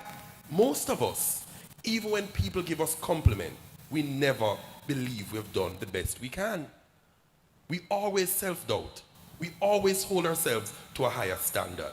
So if we do that, if we can stamp ourselves and say, well done, you know you did well. So start giving yourself some accolades. Start feeling as if you belong here. And start taking ownership of the space in which you exist. So, how do you do that? Listen to me, man. Participate. Participate. If there are places for questions, ask them. Right? Even if the question may sound as if you say, I don't think this question don't make no sense. You'd be surprised how many people want to ask the same question and they're sitting down here not asking. Be bold. That's the point I'm making. Step into your boldness. Don't undersell yourself. Don't undervalue yourself. Be bold. And tell yourself that even if people laugh, you'll laugh with them too. It's quite fine. Right? Laugh along with it. Life is not that serious. Right? But come on. So, I see some people sleeping. That's not cool. Again, a long summer. Not cool. You know, maybe it's a journey. It's a flight. No excuse. I mean, you had a whole plane ride to fall asleep. Right? And then you had all of last night. And this morning you came and you're falling asleep on the presenters. Not cool. Not cool at all. So I'm going to ask you to work on it and to see what you can do. I'm not going to pressure you. I fully understand. Now, we have another exciting presentation. She's coming up because, you know, she is like the life of the party. Right? And when you see her, you catch a vibe. And so she's coming with a vibe. She is coming to talk to you. Rootsify. Jamaican language. Anybody here get it yet? Anybody start talk Jamaican? Right? And start have the accent because listen to me. If we can't talk Jamaican, no, people are going to charge you no more and never get charged anymore. Right? So now listen, it was 100. And after you talk, you say, 200. Right? So you have to learn how to get the thing together, you know, because we are very entrepreneurial. If you may call it that. And that's not just Jamaica. Most parts of the world you go. If you go to Africa and you're going to the flea market, once they hear a different accent, price gone up. Right? So it's all a part of entrepreneurship. So at this time, she is talking about learning the Jamaican language. She is Miss Georgette McAshan Miller, and she is a Jamaican language facilitator par excellence. Yo, big her up. Welcome her. No, sir. Clap her, man. Clap her. Thank you very much. Thank you. How when you do, glad for Sunu. How are you, everyone? I am very happy to see you. Roger does this every year. I am not the life of the party. Do I look lively? All right. Tell you what, I'm going to try to speak slowly, and I'm just going to ask you to do two things for me. One, nod and smile like you're enjoying it. Two, participate. I have a very short time, and I really want this thing to work. This is the best mic, Roger?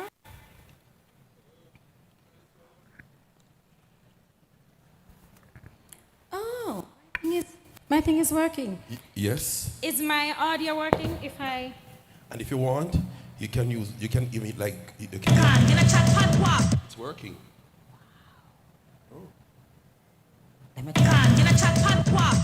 Patwa is the tongue of a true Jamaican, represented by the sound of a true Jamaican. So the English of a true Jamaican, that doesn't mean that the place is the official one. Anybody here speaking Patois already? So that was a song done by the Jamaican language unit called Writing Jamaica. So it says, Patois is the tongue of a true Jamaican. English are not true Jamaican. It's in the place as the official one. Come let me tell you about true Jamaican. Right? So today you're going to learn speak, read, write Patois at light speed. The official name for it is Jamaican, but in Jamaica we call it Patois because everything that comes to Jamaican get baptized in a new name. So at the end of this, you will all be honorary Jamaicans and you'll be legal to speak, read, write Jamaicans. So I'm going to call the name of your country and you're going to say Medea. So when I say Jamaica, Roger, you say? Medea. All right. Trinidad. I'm looking for the other countries. Guyana. Them soon come. Barbados. Canada. Canada. Germany. UK. Sweden. They're on their way as well. There's a hurricane at sea, I hear. Belize. Bahamas. They're on their way as well. St. Vincent. All right. So by now you know that Medea just means I'm here. St. Lucia. Anybody that didn't hear their name? Switzerland. Barbados. Not raise your hand. Medea. In Jamaica, everything is supersized. It's larger than life, right? So you have to load up yourself. So on screen, you see some of our greetings. Jamaicans are very creative. Antigua! Anybody else? Dominique? What?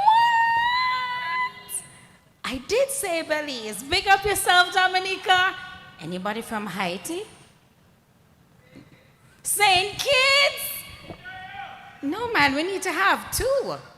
Anybody? We have the whole Caribbean here. Kind of feeling like CARICOM, eh? St. Statius? Ignatius? Wow. I'm going to wait. I feel like there are some more that I didn't get on my list. You sure you're not going to wait until I start, then you remember where you're from? No? All right, good. So I have on screen just a few of our greetings, and I was saying that Americans are very creative to make up words and to say words based upon what they see. So you know we have 14 parishes, and in every parish we have some stereotype.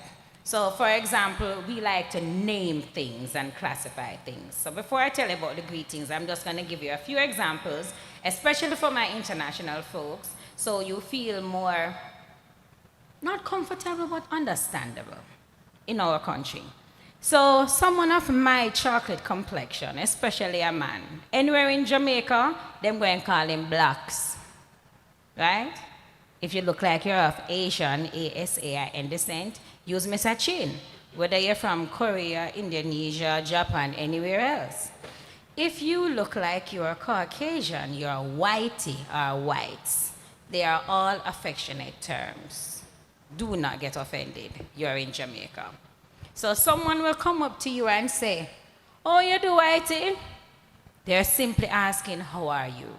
So when I say these Jamaican terms, you see the English under them, I want you to repeat them. This is your first baptism to speak Jamaican. So, how you do? You are to say, "How you do?" How you do? Me all right. That means you're all right. Okay, you're fine, you're good. Wagwan. But you can't just say wagwan, you know. You see, if you're cool, you have to say wagwan. And you have to have a little swag with it, you know. You can't wagwan.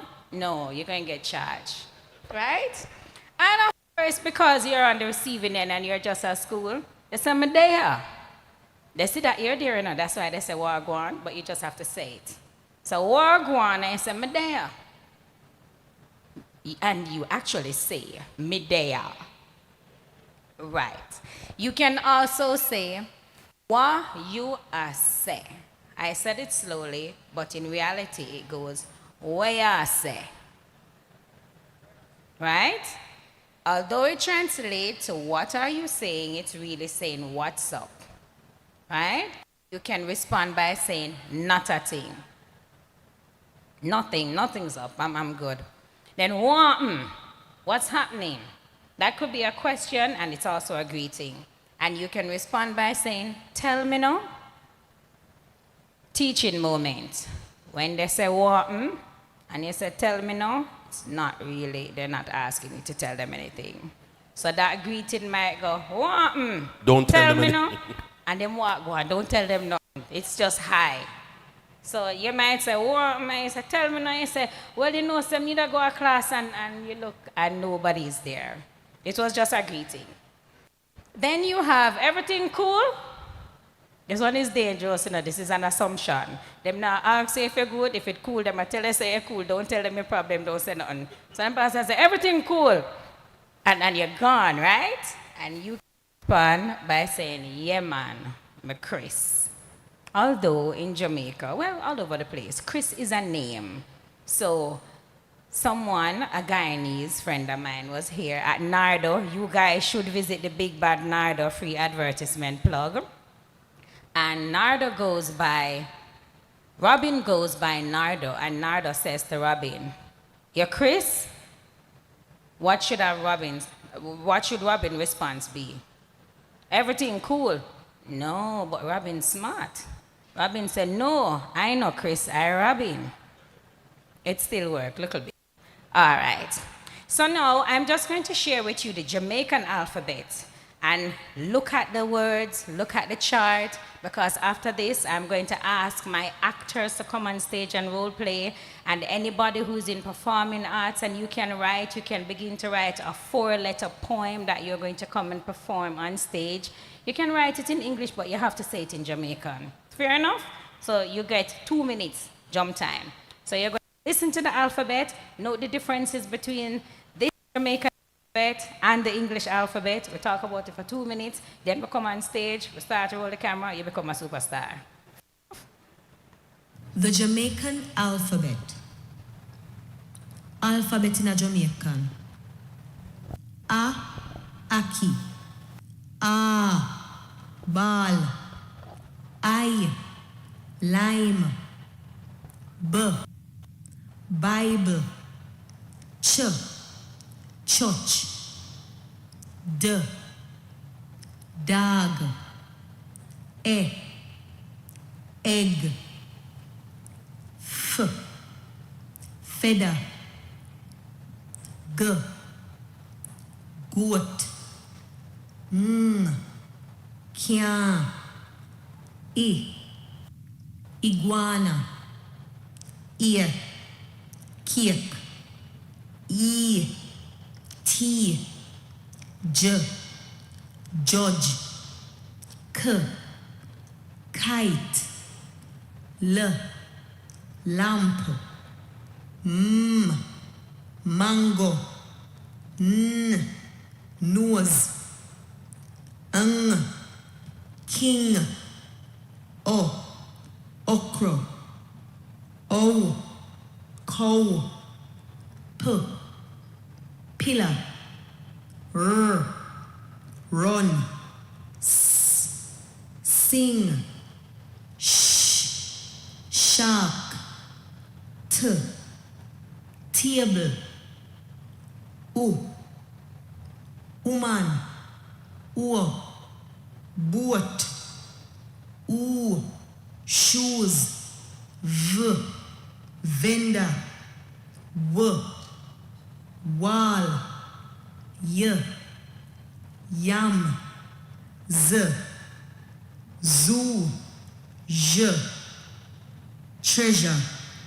A, I, B, Ch, D, E, F, G, N, I, J, K, K, L, M, N, N, O, P, R, S, Sh, T, U, U, V, W, Y, Z, J. Alphabet in a Jamaican. Okay. So, Jamaica doesn't have a formal writing system, but the Cassidy JLU writing system was created by the Jamaican Language Unit at this UMONA campus through Professor Hubert Devonish and his colleagues. So this is the phonetic system that we use. By saying it's phonetic means that every sound that you make is represented by a letter. It has no secret sounds like English, like you would say Psalms, PS. If you say it, you can write it. And the very letter that you say, pronounce it. What are some of the differences that you can see immediately with this alphabet? I have gifts. Just raise your hand and I will give you the microphone. Anyone who can. One.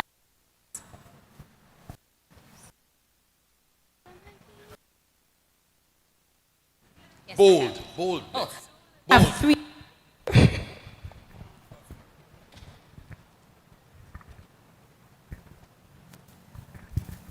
Good afternoon. It seems to be very consonant heavy. Am I correct? Girl, you serious? Of all the difference. Tell me something that's different. The English alphabet has consonants, heavy consonants, but what about like the vowels? Do you see any difference with the vowels? Is there anything you see that you don't see in the English alphabet? Okay, so I was comparing it to the Spanish alphabet. Like, let's see, for the N, right? I think in the Spanish alphabet it's like Enye, something like that. And in the N with the tilde? And in the Jamaican alphabet, it's NG. So that was something I saw. All right, you can get one of my gifts.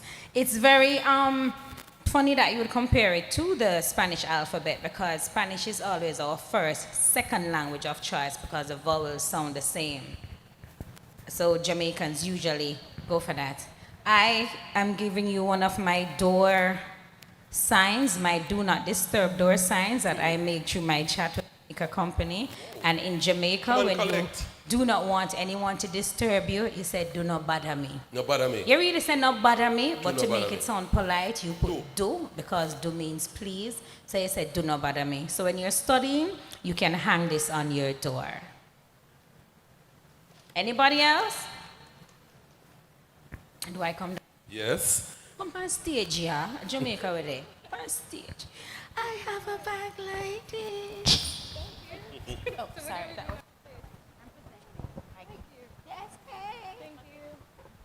Thank you very much. If you notice also, the letter C does not exist in our alphabet unless it's beside H. Oh, one more person is there. So you can't say that one that I just said. Yeah, I was gonna. Okay. Wow. Hello. Wow. Wagwan, everybody. Wagwan, daddy. The first thing I noticed is that the vowel sounds like A. We would say A, or pronounce it A. Yeah. We have long and short sounds. It was only A. Ah. Wagwan, Mide, Ya. There was no A, saying it as the letter type sound. Very good. Because we only have the single A, sharp A, and then the double vowel AI. You Correct. may come as well. I have a gift for you as well. It's the same gift you hear, but act excited like it's something different. What is a different? No, you're a guy. The black matches better with your clothes. Let's do that. Yes. Thank you. All right, before they run me off stage, let me move on quickly. Roger, let's role play this conversation. So, Mr. Will told you about taking a taxi down to Pico and going to Waterloo, and that you should call like a Uber or somebody. But in the event that you're going out to Irving Gate or the Mona Main Gate and you're going to take a route taxi, what's the other name that we call the route taxi? A robot. In Jamaica, the road taxi is called a robot because they're always moving and they move very fast.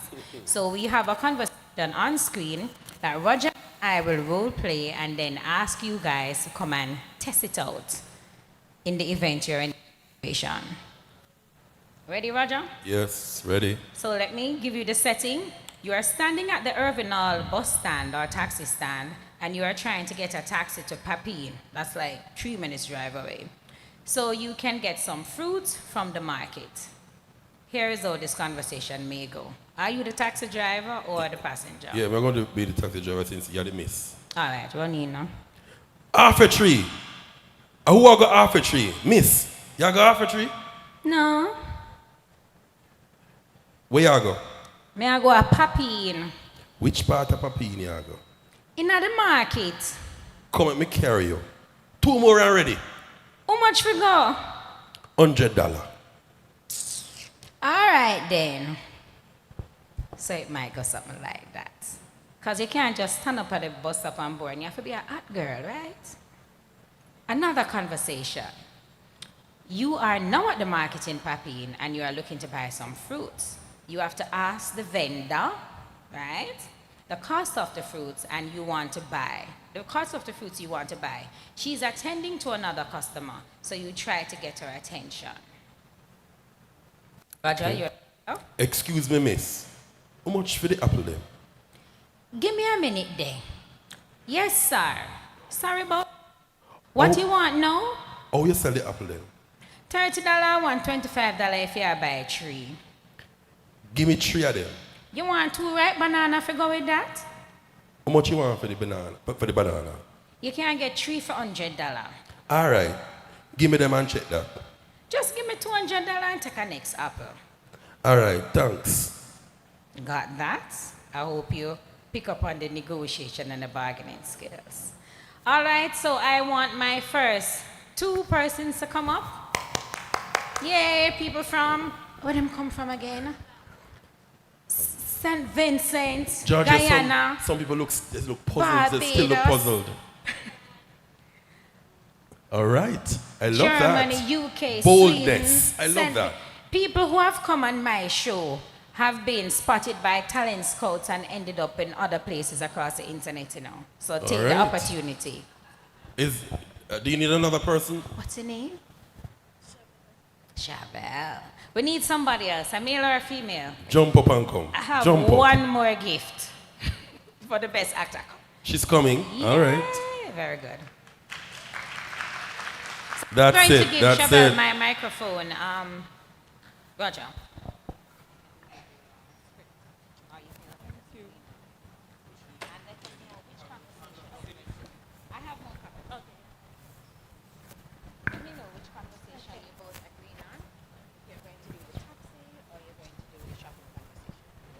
Okay. This is so, which conversation are we doing? The taxi conversation or the... Do the shop. So I'm going to say, and action, you know. And I want attitude and thinking, and if it's a taxi you're driving on, the taxi driving on, if you're in the market, I want you to look like you're selling stuff, right? I forgot the props. All right, so center stage. You can see them over there? All right, so you have to face the audience when you're ready.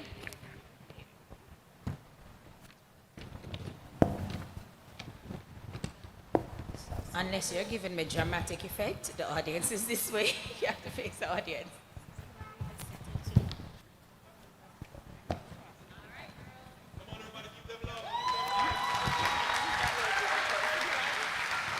No, the English is underneath it. You don't have to do the 2 seconds.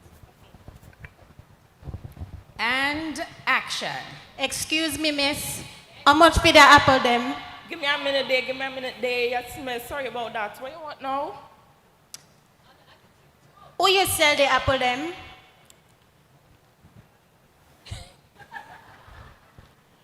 $30 $25. If you buy cherry, $30 for one, $25 if you're buying 3. Give me 3 of them now. You want 2 ripe banana for go with that? How much you want for the banana? You can get 3 for $100. Me, all right. Give me them and check that. Give me two. Go and just take $200 and take an apple. All right, man, thanks. Thank you very much. All right. One of the things you'll notice, I was hoping somebody would pick up on it, is that you go to buy apples, but you get bananas. The vendors will always, like Burger King, try to give you more, right? And the monies that you plan to spend always increase. So $100, but just take 2 apples so you get no change. So you have to be sharp in the checking, all right? Thank you very much. So I need another pair to do the taxi conversation. Quickly, quickly. Bold, brave, I can do it. Someone from, there's a request for our actors from the UK and Sweden and Belgium. I didn't know we have celebrities in the house. Come, please. Woo!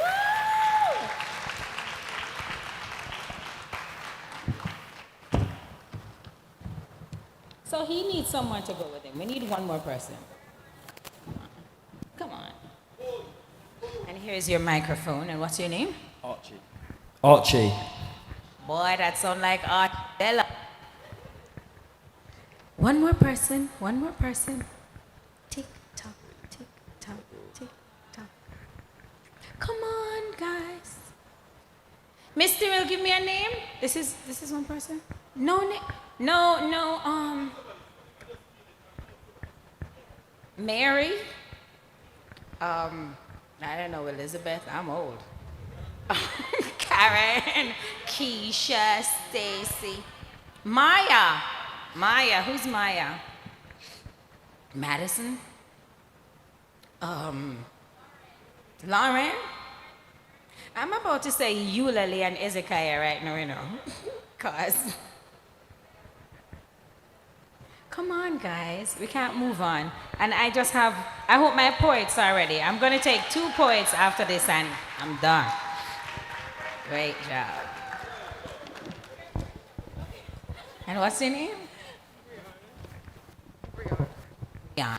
All right. And we'll be doing the taxi conversation. So, out for a minute. Who's the driver? Who is the missus? You go driver. Well, you're the driver?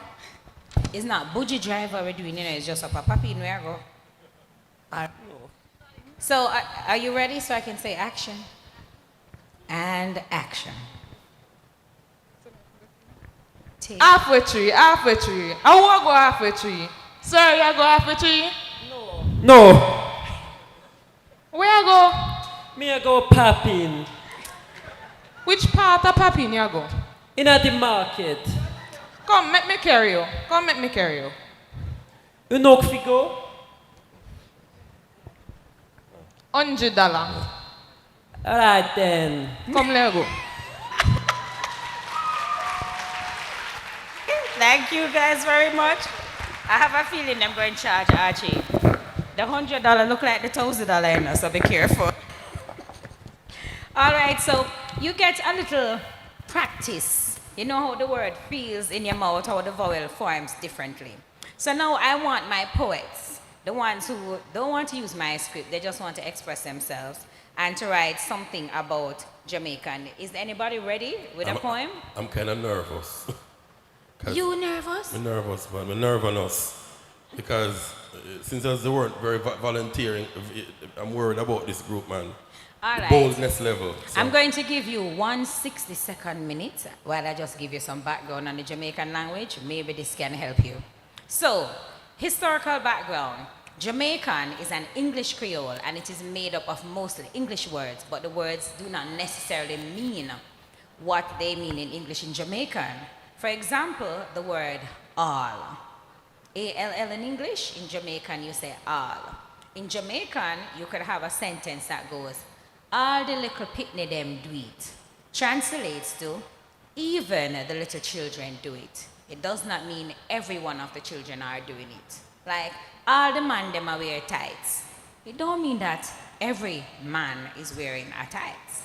But it's saying even to say that something exists where it doesn't usually.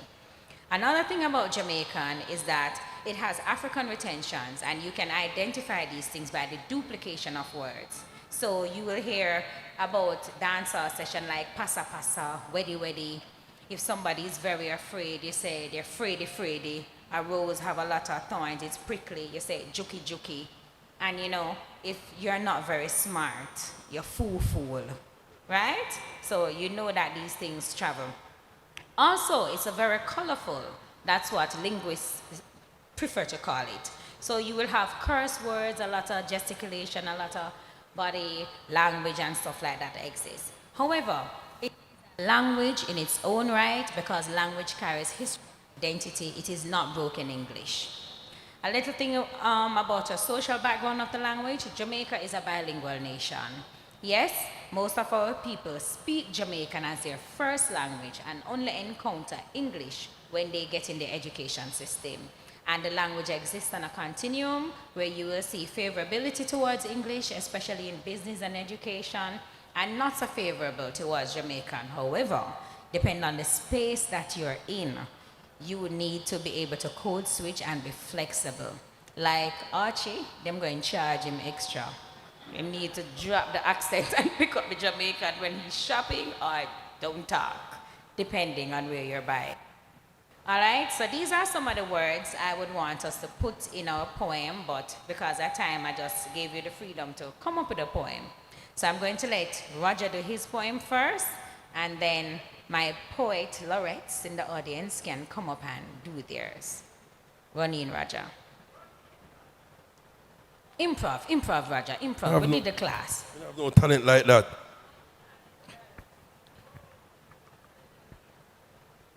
Me say me want the party. Me want the party, cause party is good. Good food, give me good mood. Me say me want the party, because the party give me good food. Good food, good mood. Good mood, good vibe. Me want the party give me good food. Yay! They must can't beat that. Come on, That was like come on now. generic. Guys, don't be haters. That was a master class. Master class. This is my last interactive activity. I need somebody to come and do a poem.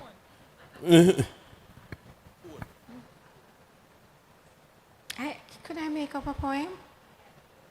No. It's me as an artist, and I'm a DJ artist, not a poet artist. So, you don't have to pay me for this. If I'm going to like do some rhyme or something. What could I do? No, I'm waiting on one of you guys. One of the parents want to participate? This is not limited to students. Miss Deary, tell me somebody's name. No, I'm not moving. This I go on for a while. You know, right now in Jamaica, they're having election between our two major political parties. Not Beanie Man and Bunty this time. JLP and PNP. And their constituents are very eager to prove themselves and show themselves. No country want to come to Jamaica and make Jamaica know that them is not all that. Like Jamaica is good, but come on, other countries. Guys, I have no shame, you know. I'm number 7 out of 8 children. I'm used to being pushed around and pushed aside. I can stand there all day until somebody come or until I guess somebody's name or something. Kevin? What about you? You look like an artist. Come on. Oh, I have one more gift.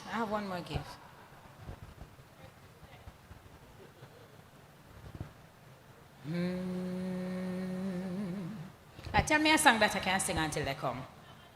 A DJ, somebody's coming? Look here, girl power, you know. The women, always, woo!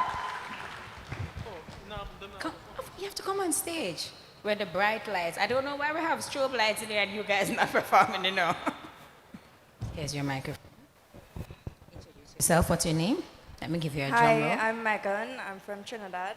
On stage, we have the great, big, bad Megan! Not the stallion, from Trinidad. You need a rhythm? No. All right, good. It's 4 lines. Okay. That's enough. Me left me buck pon the taxi seat. Now me happy cram for the exam cheat. Me friend a laugh say you're too fun. Me just want food and a nap real soon. I like it. Come, I'm gonna give you my last gift.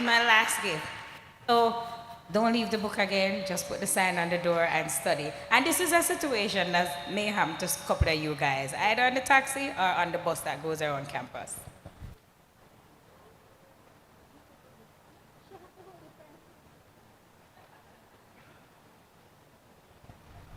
All right, guys, so I'm at the end of my presentation, and I just want to share with you some leave-taking words when you are going away in Jamaican. And of course, everybody knows later, but you don't say later. You don't color the R, it's later, right? See you later. I may not see you later, I'm just saying bye.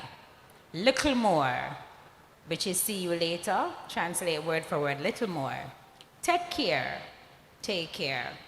In the morrows, see you tomorrow. I may not see you tomorrow. I'm just saying goodbye. Cool. You might hear that on the phone. If you're talking to somebody over 30 and they say, all right, you hear a dial tone. So if you're not finished talking, don't say all right, because it means goodbye. And you have, of course, no say nothing. Don't say a word. It does not mean shut up.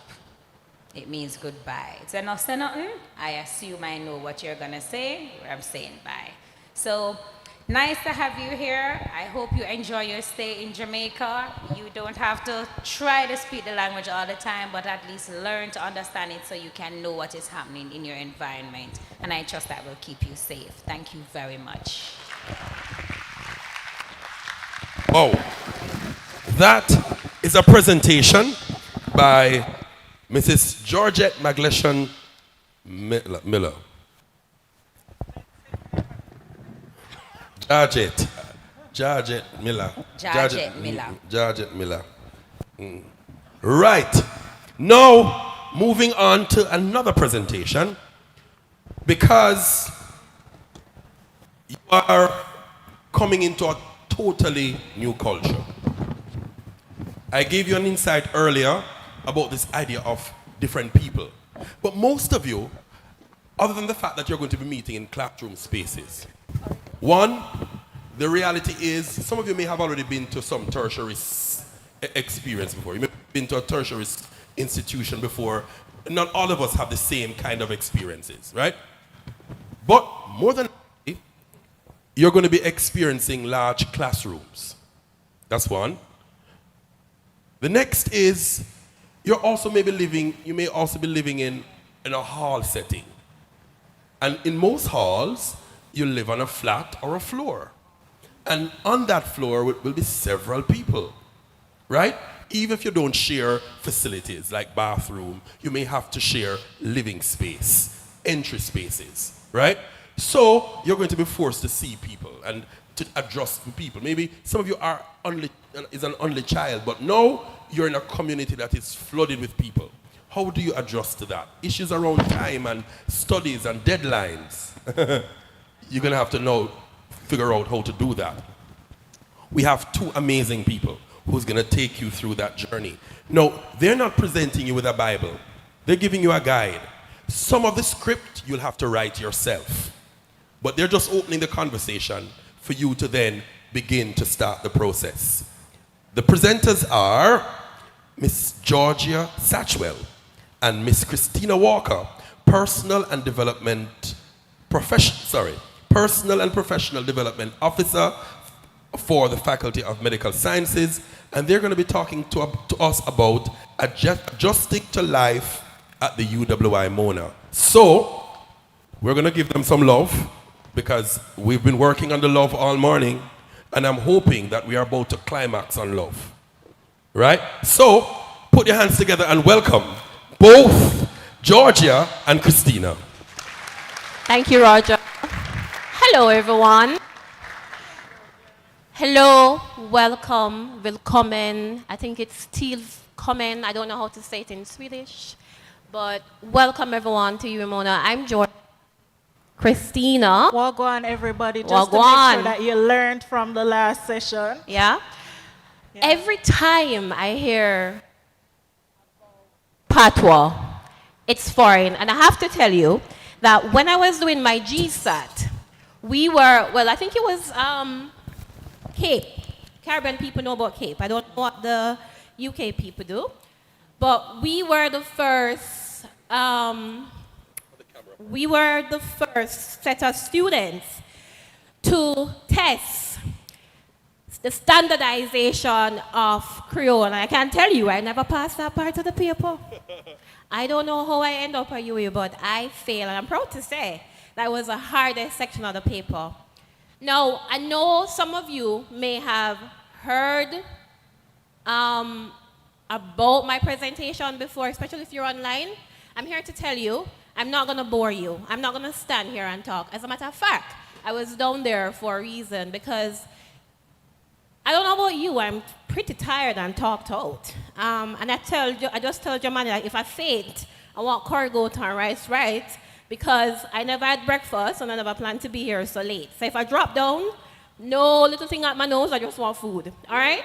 So, welcome to UWI, life at UWI. Now, I'm gonna move around, sorry for the camera, but at the UWI, we are starting to redefine what it means to be a successful student. Obviously, you're going to get your grades. We're not here to talk about that. We're redefining what it means to be a successful pelican. And a lot of conversations were had about how to fit in, how to not be a flapping pelican, but how do you do that? We're not just saying do it. We're giving you the tools that to do well at the UWI, because the truth is, the grade is just one aspect of this project that you are doing. You are doing a project. It's a means to an end. And when you're finished, how do you want to define yourself? How do you want to live yourself in the process? At UWI, we care about you. We don't just care about your academics, and we want to see you thrive and do well, all right? So, like I said, I'm not gonna be standing here. Today, we're gonna be reflecting on my presentation, all right? If you're online, you've already heard the script. I don't even have the script, I'm winging it today, all right? Now, I want you to imagine or remember when you decided that you first wanted to come to Jamaica, for those who are not from Jamaica, I guess all of you, and to UWI. What did you have in mind? Don't tell me, just think about that vision you had for yourself. Did you dream about it? Did you pray about it? Do you know where your tuition is coming from? I felt a bit nervous hearing about the deadline for some of you. The truth is, motivation is not constant. It's like the deodorant. You have to put it on every day. And so is confidence. A lot of you are highly motivated right now. Unfortunately, that's gonna dwindle. It's like a wave. It will be high, and it's gonna go down. And it's going to come up again. What we want to know that you're down in gutter, who are your people, and what it is you need, what type of support you need to get back up and get the end. You follow me? You're here now. It's exciting, but guys, to thrive at the UWI, I want you to take a moment and just consider what you need. You know yourself. What do you need to get to the end? Start at the end. If you want to be successful, imagine yourself at the end. You don't wait until graduation time to figure out who you're going to be. You have a vision and you're working towards that. No? What do you need to do well here at the UWI? Take a moment. We love to talk about mental health. The UWI offers students a preventative well-being mental health service. And so when we talk about mental health, we're looking at all the things that students need to do well to prevent an anxiety disorder, a depressive disorder. Stress is the first thing that causes all of that. And the second thing is sleep. What do you need? Do you have everything that you need to thrive in this new environment? Do you? If you don't, what's one thing that you can think of right now that you can identify? Hold on to that thought. You're going to need it. You're coming. You are bringing your culture. You're bringing your food. What's something about your country, about your family values, about your values that you have that you can use to guide you, to protect you while you're here on campus? And I'm going to ask Ms. Walker to, he doesn't want to, but if you do, it doesn't have to be anything that makes you vulnerable. What's one thing you need? I need food, coffee. What do you need? Something that you eat at home that you wouldn't get here easily? One thing. Doubles. Doubles. I've never had that. Can you make it? Well, fortunately for you, over the years, there have been a number of Trini persons who decided to stay here. So there's one restaurant that I know that does do doubles, bus up shut, anything you're looking for. You can give them a try. Not sure it's up to your regular standards, but you can give it a try. There's a taste of home here. Yeah. What does stepping into the Jamaican culture, what does stepping into a new culture mean to you personally? Have you ever thought about that? No? How do you respond, or how do you plan to respond to unfamiliar experiences within this new culture, Jamaica, UA? Are there aspects of the Jamaican culture that you're nervous about, that you might need a little bit of support? Yes, I'm just going to ask you a bag of questions. They're intended to have you to reflect, because these are the things that you will need, all right? If you want to share, you can just raise your hands. How do you plan to redefine and to discover your identity at the UA Mona? Do you like who you are now? Are there aspects of who you are now that you want to keep? Do you want to change aspects of who you are? Are you learning about yourself? Are you planning on finding yourself? Are you doing the degree for you or for your parent or for somebody? Who are you? And if you don't know who you are, how do you plan to discover or even rediscover your identity through this experience? Somebody just talked about doubles. And you just got baptized in the Jamaican language. And I have to tell you, every time I interact with Georgette, I get rebaptized, because no one household, no two parishes speak the same dialect. I can't understand how some of my family members speak. And when I go to speak to my family members who don't speak Jamaican English, it's a constant struggle, because half of the time they don't get me, I don't get them, and then there's a problem. By virtue of just me having access to education, things get lost in transmission. My name is still spelled incorrectly on some of my formal documents, and it's my problem. I have to pay to change them, even though I spelled them right.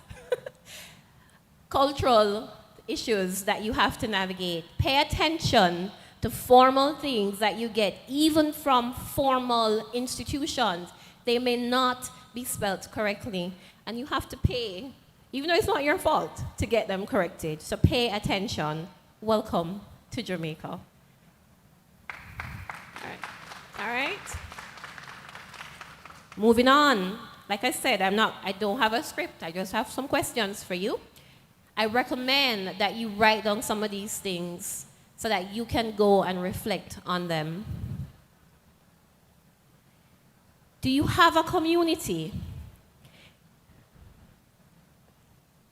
You have your people. Who are your tribe? Where are your tribe located? What type of tribe, what type of people you need in your tribe to succeed at the UWI? Who are your people? I can tell you, if you're one of these students who come here and decide that you just go into class, you already have a very faulty assumption, you will not do well here. Your lecturers have to know who you are. There will be 500 sometimes students in your classroom. Nobody will know your name. You have to be enough so people know you. Take up space. Ask questions. Let the lecturers know who you are. Let people know when you're hungry. Let people know when you're feeling sad. Let people know that you need help. Your classrooms are gonna be massive. Nobody will know if you come to class. But the fact, some of them might not even give it a thought. They won't know. They'll care when they know, but if they don't know, they won't care. Make sense? A lot of you, how will you develop your tribe? In the presentations that I'm giving, I've stumbled a couple years ago a TED talk about from this person called Stacey Flowers. And she said that you need 5 key people in your life to be happy, to thrive, to do well. You need a mentor. Your mentor guide you. Do you have a mentor? Do you need a mentor? You need a friend. Do you have friends? Do you have a friend? How many friends do you need? I only need 2, preferably one that can cook. If you don't have any friend, what makes it hard for you to establish that interaction? In our role as personal and professional development officers, we see a lot of students who suffer from loneliness, the things that we see in our office. Most people, you think they come for academics, but if you're feeling lonely, it affects your ability to perform academically. If you see a girl or a guy that you want to check, and for whatever reason, you're preoccupied with that person, approaching that person, maybe you're a bit nervous, and you're thinking of that person, it will affect your academic performance. But we want to help you to deal with that, to teach you some social skills, to invite a girl or a guy out or whatever on a date. Yeah? If you don't have any money and you're thinking about how your parents are going to get the support to help you while you're on campus, the deadlines are approaching, that might affect you. You will need some support. Who are your tribe? Who do you need in your tribe? You need a mentor, you need a friend, you need a cheerleader. Everyone needs someone to cheer them on. You need a peer. Your peer can be your friend in some cases, especially on campus. You're training to be professionals. If you're doing law or medicine, your friend might not be enrolled in the same programs as you. You need a peer. Somebody to say, this is what Dr. or Prof. So-and-so is explaining in class. Are you understanding it in the same way? Your friend might not be able to support you the same way as your peer. You need a coach, somebody to push you beyond your comfort zone. Who are your tribe? As I talk about your mentor, your friend, your coach, your peer, your cheerleader, can you think of a name mentally of some persons who you want to assign those labels? They're gonna be important while you're on campus. What are your strengths? The strengths are the things that you do pretty well. You have academic strengths, social strengths. Are you a good listener, for example? What are your strengths? Do you know what your strengths are? It will be your responsibility to know what are your weaknesses so you can get the help. And we're all born with a set of weakness. Hunger is a weakness. You can manage it. Thirst is a weakness. Your emotions, whether or not you choose to respond from an emotional perspective, that can be a weakness and it can be a strength, depends on how you're using it and how you're responding to it. It is your responsibility to know what your weaknesses are and what your strengths are. If you know that you get distracted easily, if you know that about yourself, and if you know that at the UWI, at this level, the volume, the pace of the material that you will be offered is gonna be intense, and it is your responsibility to manage that. It is your responsibility to go to the support services, student services, personal and professional development and wellness officers, the UE Health Center. Do you need medication? Do you need to learn some skills how to study? And yes, the skills that you use in high school may not be sufficient to get you where you need to go at this level. You may need to check in to see if you have the right skill set to perform how you want to perform. Remember, I told you, start at the end. Visualize yourself. So if you want that A, you have to check to see what will make it hard for me to perform how I want to perform. And it is your responsibility to access those resources so that you can perform well. You guys are understanding?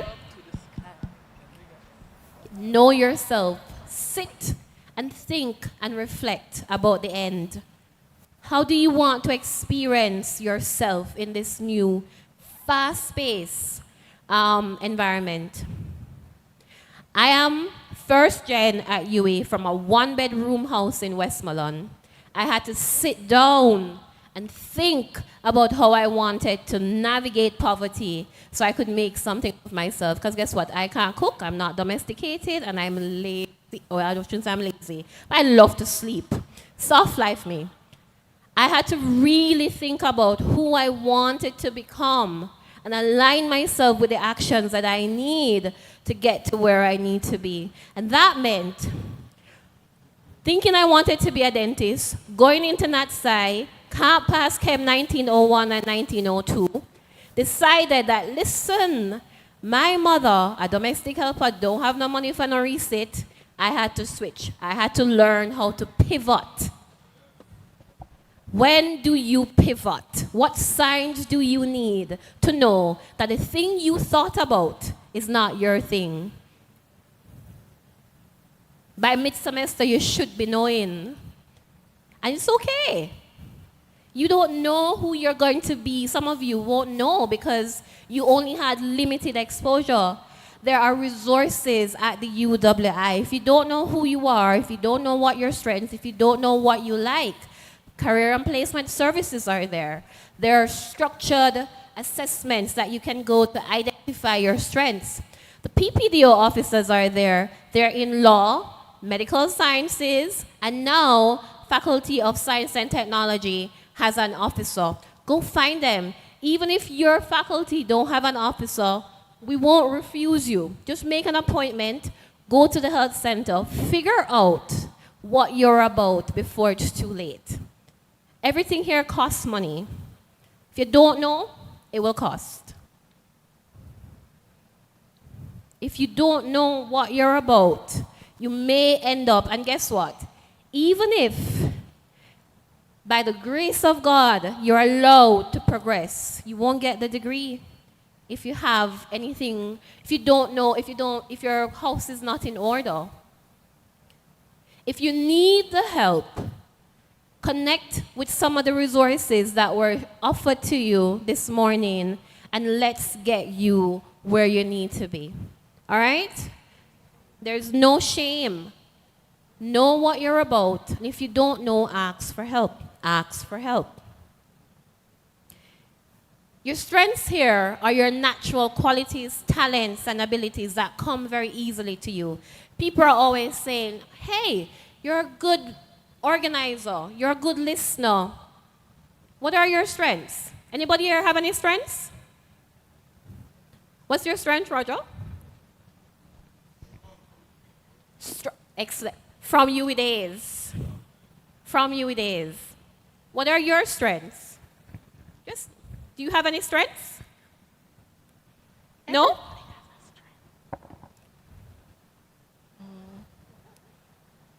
I'm a great organizer. I'm a great organizer. Excellent organizational skills. Do you have a strength? I like your hair. Yes. Very nice. I'm very confident about who I am and where I am now. How did you learn how to be confident? It took me a while. I had to battle myself mentally and both physically, but I figured out what I wanted to do as soon as I figured it out. A lot of thinking, yeah? Yeah, a lot of thinking. Reflecting. Yeah. Failure? A good bit. Yeah? I didn't let it put me down though. I decided that I should overcome it and do something. What would you say to somebody in this space right now who thinks that you're confident or you're not confident? I think it's a skill, and I think it's like brushing your teeth. Something you have to be mindful and intentional about. Are you agreeing with that? I think more of, if you're not confident of yourself, I think you should reflect on either what, why, or who is putting you down. Because in this life, you cannot let somebody else, something else, or else put you down for something that you should find as your own strength. Nobody should ever tell you what you can or can't do. You yourself need to know that. Yeah. But there are people who are coming from spaces who never had safe people in their space to teach them that. What would you recommend to them?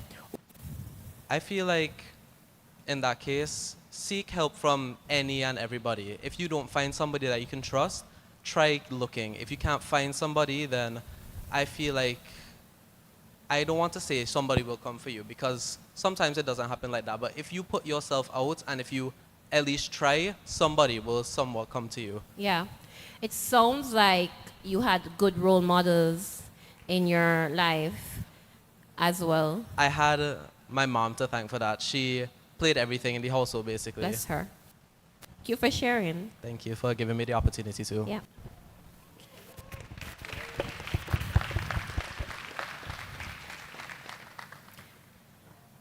That conversation was very important because a lot of people, especially first-gen people here at the UWI, don't have confident models. And so they struggle to have a standard to compare. And you will compare yourself because, listen, everybody in your class belong there. They all have the grades. They all have the grades. So everybody come in at a level. When they come in, you're at a zero in terms of your judgment on what your capacity and ability is not assumed. Because what you're going to be tested on is what you are able to demonstrate while you're here. We know you have the ability. Make sense? So if you're finding that what you thought you is not fitting, get the help, get the intervention. And if it's still not yours, pivot. Life is amazing, and we're pelicans. Anything we do, we shine. Anything. If you are a UWI Mona graduate, you walk into a space, you command that space. If you're Caribbean, Jamaican, I don't want to start a Caribbean thing. I'm mindful. I'm sorry, guys. Being Caribbean, something we have to know who we are as a people. And so with that comes a level of awareness. If you go to the space, even on the work and travel program, you're trying to get some money to pay your tuition, and they ask you to clean it. Be the best clean that toilet has ever had, because we're done. We're Yui Pelicans, and we take pride in what we do. Anything you do, do it well. You can be uncertain and confident. Not because you don't know what you're doing, it doesn't mean you're not confident, it just means you don't know what you're doing in that moment. And you need a little bit of help figuring it out. Find your strengths. If you don't know what your strengths are, no fear. Help is available to help you to define that. Now this one, people who know me will tell you, I'm a stickler for time. Everything is planned. That can be good and bad. You have to be intentional with your time. I don't believe in time management. I don't believe you can manage time. You're doing what you're doing, whether or not you should be doing what you're doing. The time is gonna go. You can't stop the time because you should have been studying between 9 and 10. You can't manage time. You can manage yourself in relation to time. If you don't manage your time, somebody will hire you to manage something that they should be doing with their time that makes them money, and so you will be trading your time for money. You have to manage yourself. Management of self is the first line of self-respect that you can have. It determines how you show up to a space. You can do every single thing that you want to do while you are studying. You have time to call your mother if you want to call her. You have time to call your father if you want to call. You have time to go on a date. You have time to go carnival. Please go to carnival if you're into that type of stuff. You have time to cook. You have time to sleep. You have time to do nothing. But you can't do everything all at once. And you can't do only the same thing all day long. There's 60 minutes in an hour, and two 30 minutes in a 60 minutes. Each 30 minutes have two groups of 15 minutes, no? What if intentional with use on time? How would you manage yourself in relation to the time? Manage your time. If you don't know how to do it, book an appointment and come learn. Manage your time. Schedule time to do nothing, to watch Netflix. Netflix is amazing. Play some video game. Go exercise. Sleep is amazing. You can sleep. Sleep. But you can't sleep for 12 hours. You cannot sleep for 24 hours. You have work, volume. The work moves. What you study at levels, at 8, you will get in 2 hours here. Introduction. They will layer it. If you're doing chemistry, you will learn about the momentum of an electron. That is when I knew that chemistry was not for me, because I don't business with those type of stuff. What you did at Cape will be 2 hours of lecture, not teacher, at UW. Manage your time. Manage it well. Manage yourself. You can do it. If you don't know how to do it, it's a skill. Come and learn. Some of you will be experiencing academic underperformance for the first time in your life. How you bounce back determines how well you progress. It will be okay. Come, get help, bounce back, get back on. That's all I will say about that. You can get back on track. In my first semester, I got a letter of warning. Science and tech was not for me. 1.03, my grade point average. I came into UWI a star. I was valedictorian of my school. I didn't identify with that. Science and tech was not my cup of tea. So I had to go find out where I'm able to utilize my talents and my strengths. Didn't know that the word psychology existed until I came to UWI. Until I popped over in one of my electives, learned photography, gender and development. That's something that I never know about. 1.3 is not T. My mic gone. My mic tired of me. Sorry. I as bright, not academic probation. That was not me. So I had to go figure out what was going on. Quickly too. My mother worked $5,000 a week at the time. I never had, and nobody in my family knew that that was happening because my mother didn't even know about UWI. I swear. She just knew I needed money to pay my rent every month. $10,000, that's what I needed. Food, we figure it out. But I didn't have time to UWI to say, please withdraw for underperformance. I knew what I wanted to do. I knew what success felt like. I knew what it looked like. I visioned it. And the 1.2 was not in alignment with that. So I had to figure out what was my thing. The social sciences, I thrive. I graduated with honors. And I'm doing very well, I think. You have to figure out what is your T. And sometimes you have to redefine yourself. You have to let go what you thought it would have looked like and just be open to the environment. There are lots of things you can become here at UW. You just don't know it yet. Be well. This is success. Take care of yourself. Sleep, eat, bathe. Have friends. Make friends. Spend time with your friends. Date. Go home. Call your mother. Go explore the island safely. Be well. What do you need to feel well?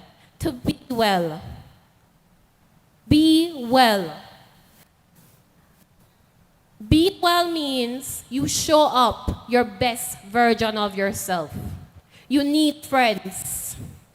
You need family. If you don't like the family, you can choose a new family if you want.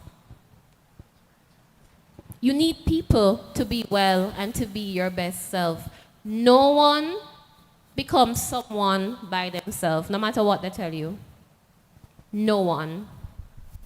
Get involved, volunteer, grow, learn, give back. The UE is your gateway. Learn, collaborate, expand yourself, expand your capacity, expand your reach. And this is the end of my presentation. Your journey at UE starts now. Well, we started a week ago, I think. But it starts now. You can be who you want to be. You can feel how you want to feel. You can think how you want to think. You just have to be intentional about how you navigate, who you're in. Change, grow, learn, collaborate. Thank you.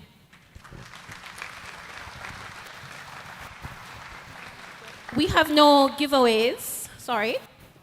And thank you so much for listening. We know you've been here all day, so we appreciate your attention. Bye. Thank you very much. Can I check the energy levels? Because I know some people think, oh, I've been sitting here for a while. 3 hours is a lecture time, right? So, I mean, you might get a 5 minutes break in between, but you're getting used to life here, right? Hunger, you just have to suck it up a little bit, right? Think of the food to come in the near future, right? But don't get yourself frustrated by the fact that you're hearing a little growling in your stomach. It's music. It's ambient noise. Right? So don't get yourself frustrated by those things. You have to think in spite of. Right? There is a point in life where you now think mindset. And you have to begin to pivot from the mind. And you know, also, it's not something we want to contemplate. And it's also something that we don't want for ourselves. This idea of failing something. Right? Because nobody wants to be a loser. And nobody wants to be a failure. But let me tell you something. Failure is a part of this life. Losing is a part of this life. If you don't embrace it, it's going to deal with you. You have to be comfortable with it. You being comfortable with it don't mean that you want it.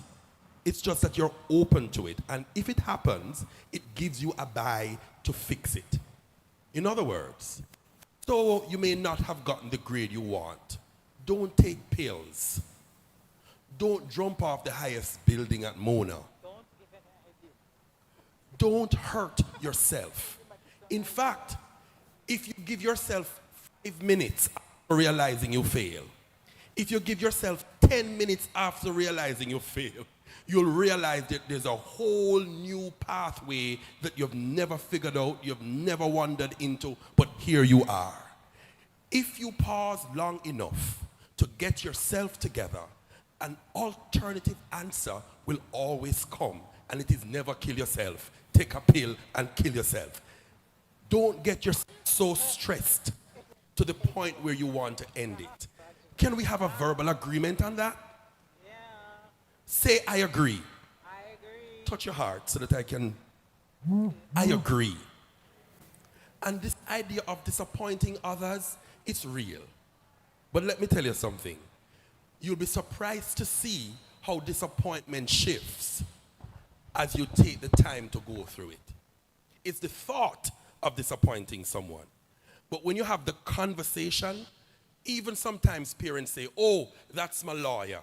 And you came here and you realize that I have got a different passion. Law is not my calling. And you have to have a conversation with a parent.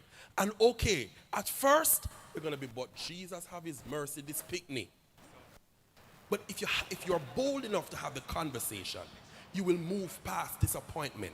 Because ultimately, a parent really wants what is best for you. And you can't fault them for having a dream for you. But ultimately, you have to make a decision about your life. And if you do it the right way, you won't need to be depressed. You won't need to take pills, and you won't need to jump off a building. Right? Always think that stop, breathe, look around, and wait for the change. It's going to come. It's not as hard as you think. It actually gets simpler as you work it out. No. Everybody, stand up. This Jesus have his mercy. What is wrong? Wave those hands. Parties next week, you know. You have to get the bones working. Because the seniors, when they come in, will outdo you. Not cool. Right. Yui. People, don't do this to me. Yui.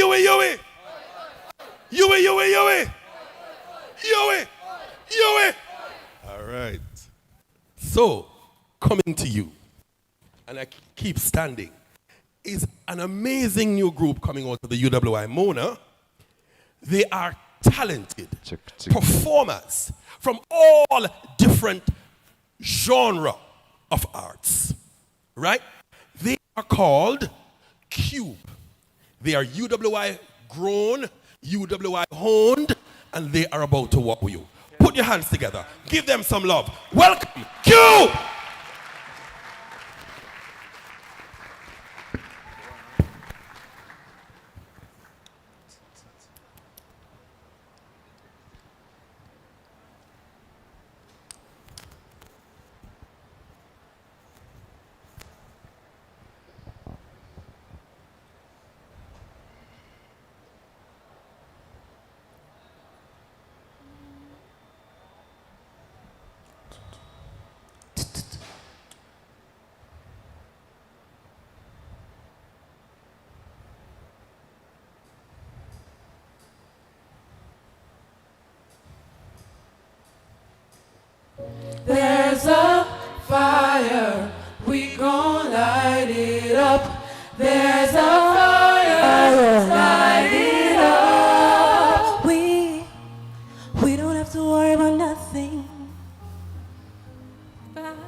outer space. Light it up, like we're the stars of the human race, human race. The lights turn it up, they don't know what they heard. Strike a match, play loud, giving love to the world. We'll be raising our hands, shining love to the sky. Cause we got a fire, fire, fire. Yeah, we got a fire, fire, fire. And we're gonna let it burn, burn, burn, burn. Gonna let it burn, burn, burn, burn. Gonna let it burn, burn, burn, burn. Gonna let it burn, burn, burn, burn. We don't wanna leave, no. We just wanna be right now, right now. Cause what we see is everybody's on the floor acting crazy, getting loco till the lights out. Music song, we start the fire. Over now, sleeping out, no sleeping now. When the lights turn it out, they don't know what they heard. Strike a match, play it loud, giving love to the world. We'll be raising our hands, shining up to the sky. Cause we got a fire, fire, fire. Yeah, we got a fire, fire, fire. And we're gonna let it burn, burn, burn, burn. Gonna let it burn, burn, burn, burn. Gonna let it burn, burn, burn, burn. Gotta let it burn, burn, burn, burn. When the lights turn it out, they don't know what it heard. Strike a match, play it loud, giving love to the world. Up, up, so they can put it out, out, out. We can light it up, up, up, so they can put it out, out, out. We gon' let it up, up, up, up, so they can put it out, out, out. We gon' let it up, up, up, up, so they can put it out, out, out. Start it out, they don't know what it hurt.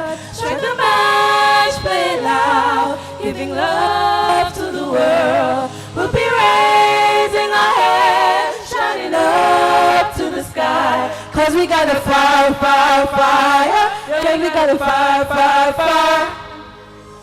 And I'm gonna let it burn.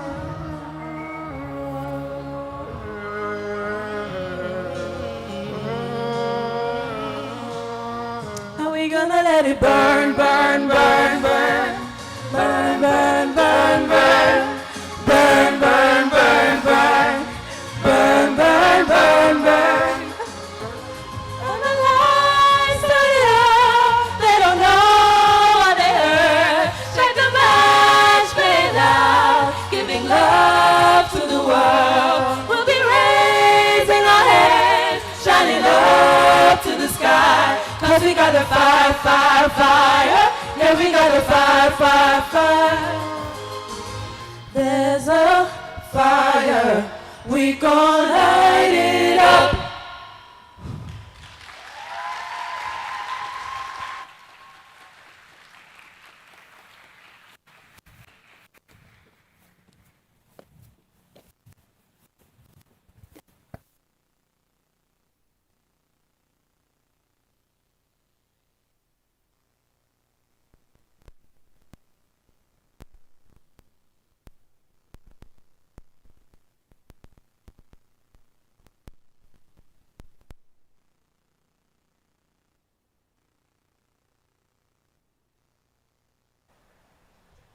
Test.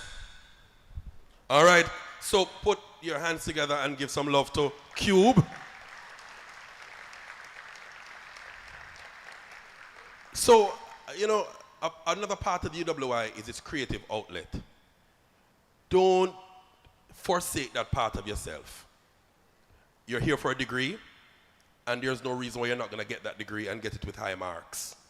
But you also have a responsibility to feed your other selves, your creative self, your developmental self.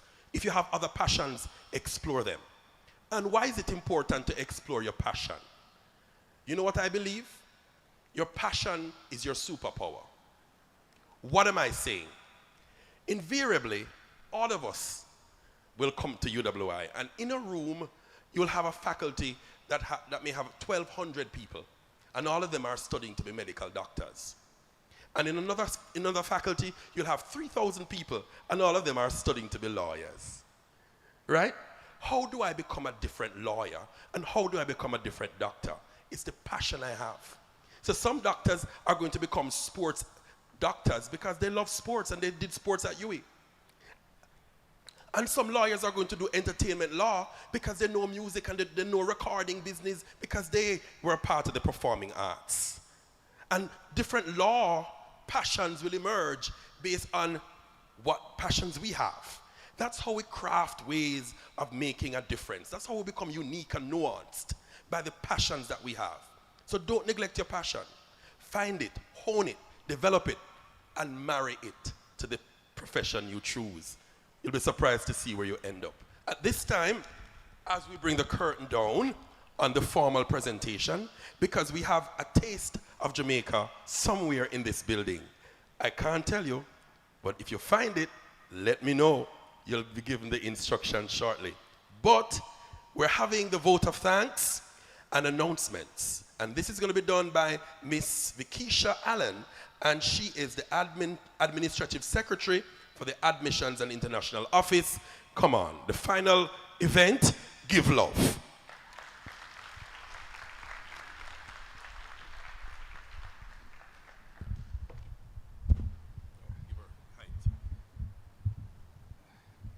Good afternoon, everyone.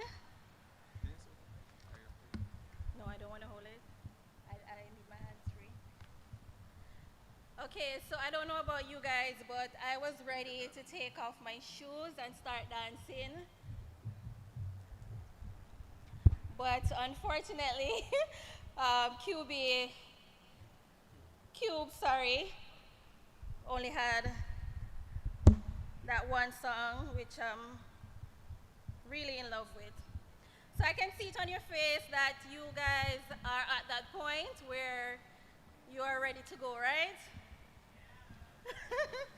Okay, so just one announcement. We do have our shopping trip tomorrow, and we want you to be a participant. We've sent you the email, and we're asking you to register online. And this shopping trip, the cost for live action, guys. Thank you. So this shopping trip will come at a cost of US $20 or Jamaican $3,500, and that's the cost for transportation to the location and back on campus. And we are leaving at 2 p.m. real Jamaican time, not Jamaican time, because Jamaicans are always late. So we are using the real time. Now,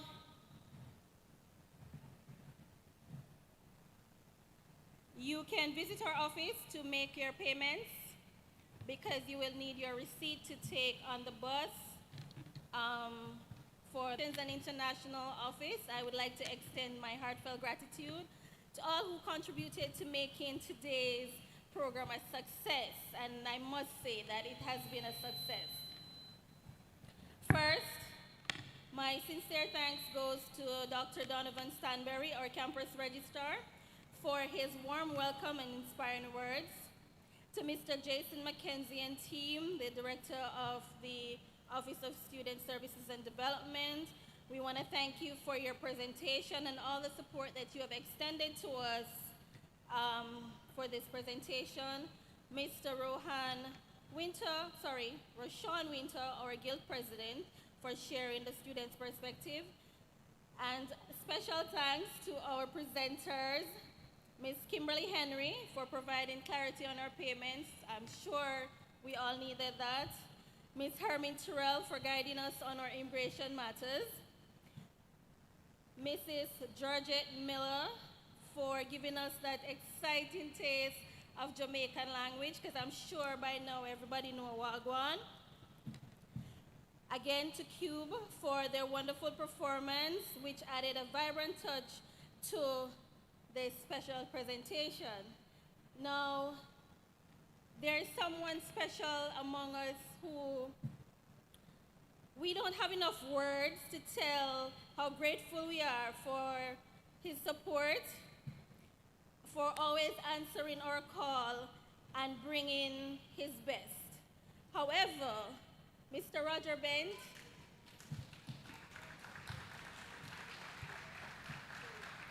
we do hope that this token of appreciation will give you just a little glimpse of to how much we love and appreciate you. And just so you know, he came to UA and he never left. So he started as a student and now he is here as our hostess with the mostest, right? To the AIO team, Davia, DeAndre, Mr. Don, our marathon runner. I'm going to sign you up for a marathon, Mr. Don, because every day he does his 10,000 steps. So therefore, we definitely have to get you on a marathon, and he's the leader of our department. And finally, I want to say thank you to you all. Thank you for coming out. Thank you for participating. I know you're a bit shy sometimes, but we got there eventually. Now, we have one more. Okay. So also, we do have an online audience, and we want to thank you very much for that. And also a point of note, the bus for the shopping trip will be leaving from right here at the tent. So tomorrow at 1:45, we start gathering, and then we leave at 2. Real time 2, not Jamaica time 2, right? Okay, and now we invite you to enjoy a little taste of Jamaica. And this is a taste of some of the foods that we do enjoy. So without further ado, guys, thank you. Enjoy the rest of your day. And you can go to the back of the tent and your food is ready. Thank you.